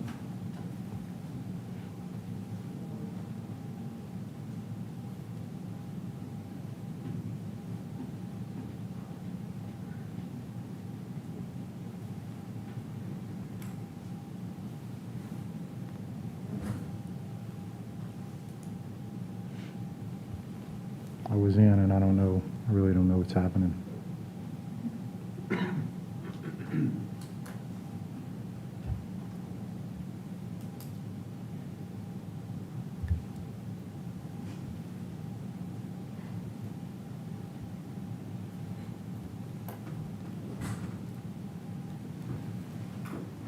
Not coming up. You mean to do a roll call? Yeah, please.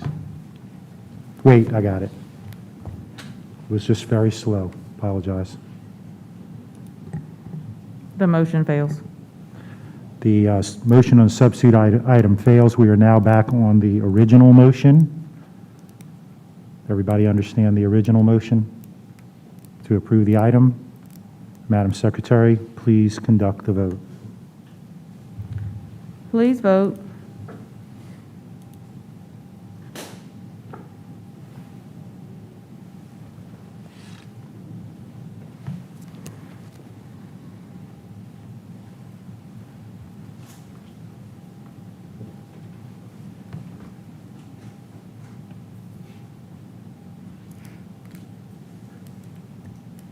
Who we're missing? Ms. Ward Jackson. Oh, it came through.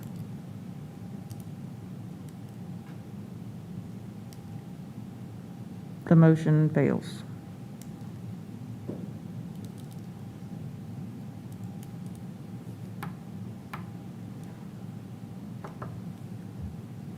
Okay.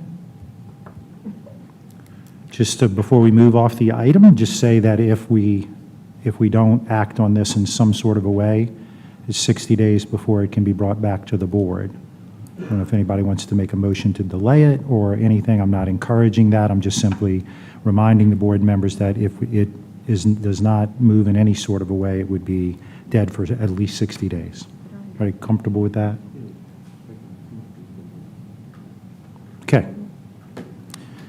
We'll move on to item number I4. Wait, okay. Okay, Ms. Ware Jackson. I'm willing to reconsider.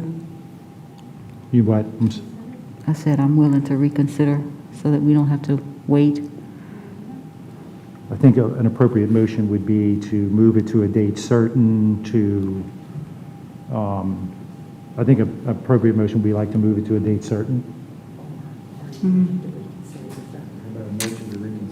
You want to reconsider Yeah. what? The same item.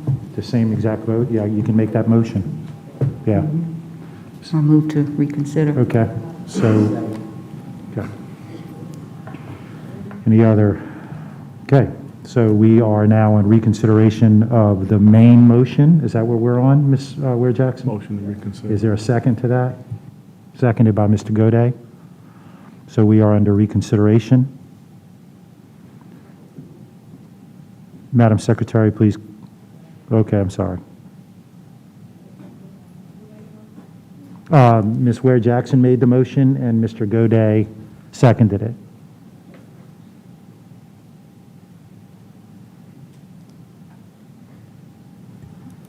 Please vote. No, it's the same motion. I think you need to take comment from the board and the public. This is a motion to reconsider the matter. I thought it was a motion to consider the same motion. Okay. Is that not what we're doing? And we've taken debate both from the board and from the audience on this motion. So no comment needed? No comment. Madam Secretary, please conduct the vote. Please vote.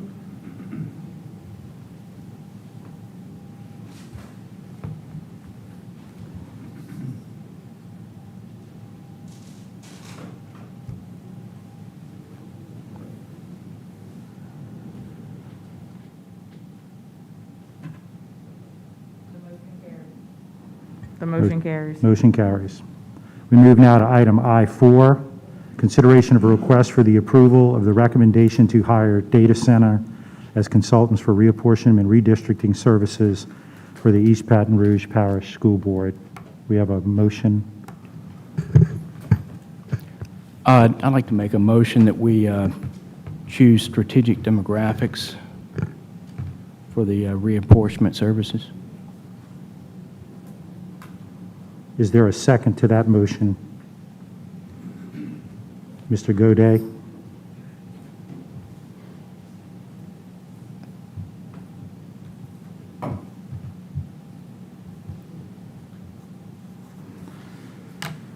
I see, Mr. Baloo, that was to make the motion? I just wanted to comment on. Okay, yeah, but, sure. The recommendation by management was for the data center. I looked at all of the proposals since they were scored very closely by the review committee. And anyway, what stood out about strategic was that they were the same firm that conducted the services last go-round, so they're familiar with our district. It's a local and also a person who's familiar with that has done the legislative reapportionment before. So I think there's a lot of strengths to having somebody who has experience in this district doing it. So. Thank you, Mr. Baloo. Mr. Howard? Thank you, Mr. Baloo, for the substitute motion. I just wanted to get a point of clarity from the selection committee, just as a due diligence, because typically when they make recommendations, we typically go with the recommendation. So I would just like to see if there's anything that we should be aware of from someone who's present on the selection committee that would like for us to consider as we, go against the recommendation that was made by the selection committee. Anybody? Is there? No Is representative? Mr. Williams here? No. No, Do you Mr. wanna Williams, I take- don't think Ms. Williams is here. I think he's left, yeah. Okay. Do you have any comments, counsel? No, this is an RFP on for professional services, and so the board can go against the recommendation of the committee. That would be appropriate with the right motion. We had a committee of 5 who considered this. They looked at each applicant. The applicants were very close in scoring. I can't speak because I didn't serve on that committee. Sure. I don't want to speak for a committee Yeah, member, okay. but the process was respected, but the board does have the right to make the decision it would like to make. And if the motion is to go with another applicant, that's appropriate. Okay. Yeah, I understand that, but it's just not a typical practice, and I get wanting to have like a consistent throughout the process. As I've spoken with Mr. Tapman about, but I just wanted to also be clear that in the previously we always go with recommendations of the selection committee because that's what we trust them to do throughout the RFP process. So to change it now causes a red flag and concern. So that's why I would have liked someone from that team to address, how we came about this decision, because it seems very sketchy to the public for us to just change and all of a sudden make a recommendation. So I just wanted to get some clarity for the sake of that. Sure. Thank you. Thank you, Mr. Howard. Ms. Dyson?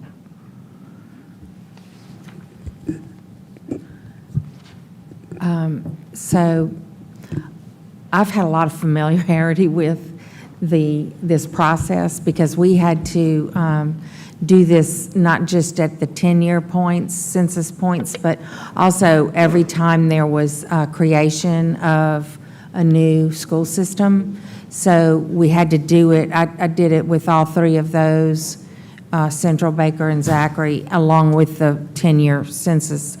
And I have a lot of faith in using the local people who really know our district, live in our district. And I did notice how close they were. I did look back through it, and I'm not sure that that was weighted into the scoring well enough. And so I agree with my colleague. And I would remind that we do occasionally, especially when something is this close, we do have the latitude to look at it on, a different level than having sat there and consider some other things. And we just recently did that, I think, with a charter recommendation for denial, and then we approved a charter. So, I mean, we do sometimes have to look at this on our own. So I would like to make a motion, substitute motion, to contract with Strategic Demographics. That is the motion. Oh, you made the motion to? Oh, okay, okay. And we have a second? Who seconded? Okay, you good? You good, Ms. Tyson? You still have the floor. Who seconded that? Okay, all right, good deal. Thank you. Seeing no other comments or questions from the board, we go to the audience. Any members of the audience wish to comment?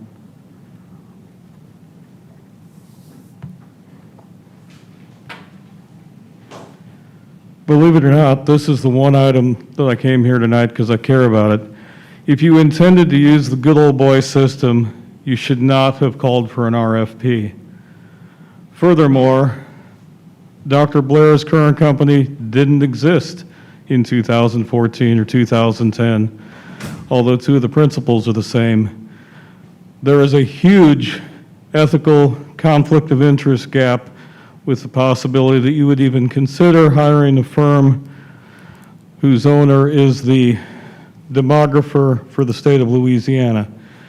That means the one person who could be an expert arbiter when your consultant screws up like they did in 2014, you can't go to him for an independent evaluation because he's the company that screwed up. No matter how much you're comfortable with Danny Garrett and his work, none of the numbers that he presented in 2014 I could reproduce anywhere. I was able to get perfect agreement when I tried to reproduce the Metro Council's districts based on population data that was readily available. That plan made sense. Nothing that Mr. Garrett and Dr. Blair produced in 2014 was even slightly reproducible. Furthermore, they didn't even have the school system boundaries correct.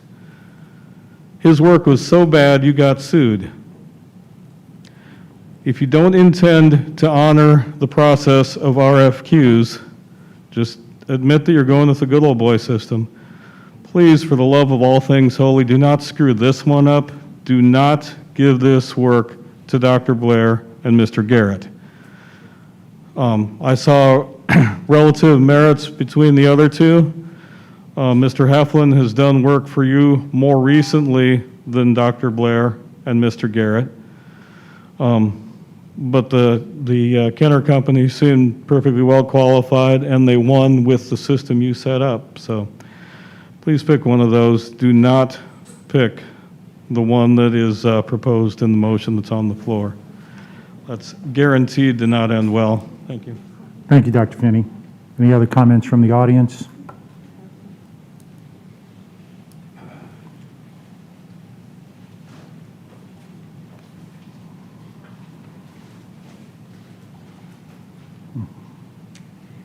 Yes, I think that it would be extremely wise of the board, since we said that their points were so close, that we actually have those entities to actually produce us with a presentation.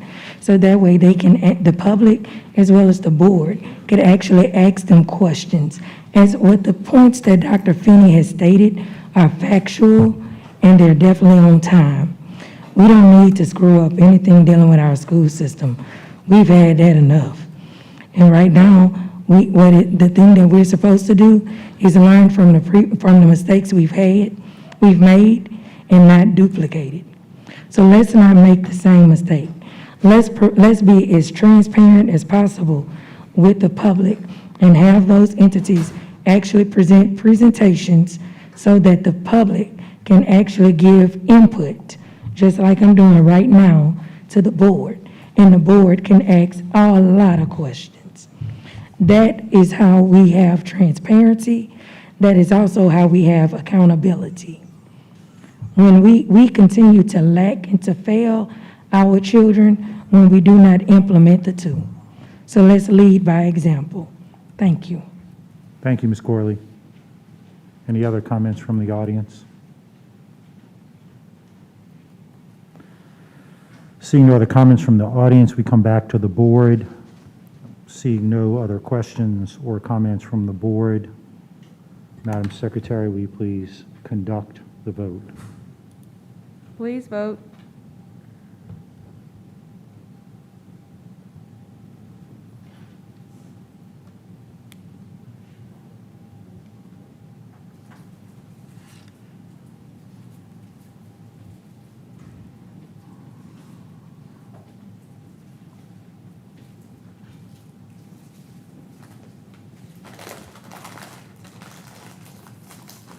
The motion carries. We now move to announcement of meetings. Ms. Ware Jackson.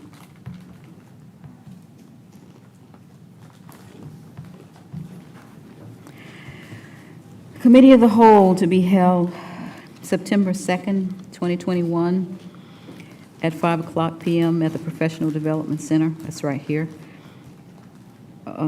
Regular meeting to be held on September 16th, 2021 at 5 p.m. at the Professional Development Center.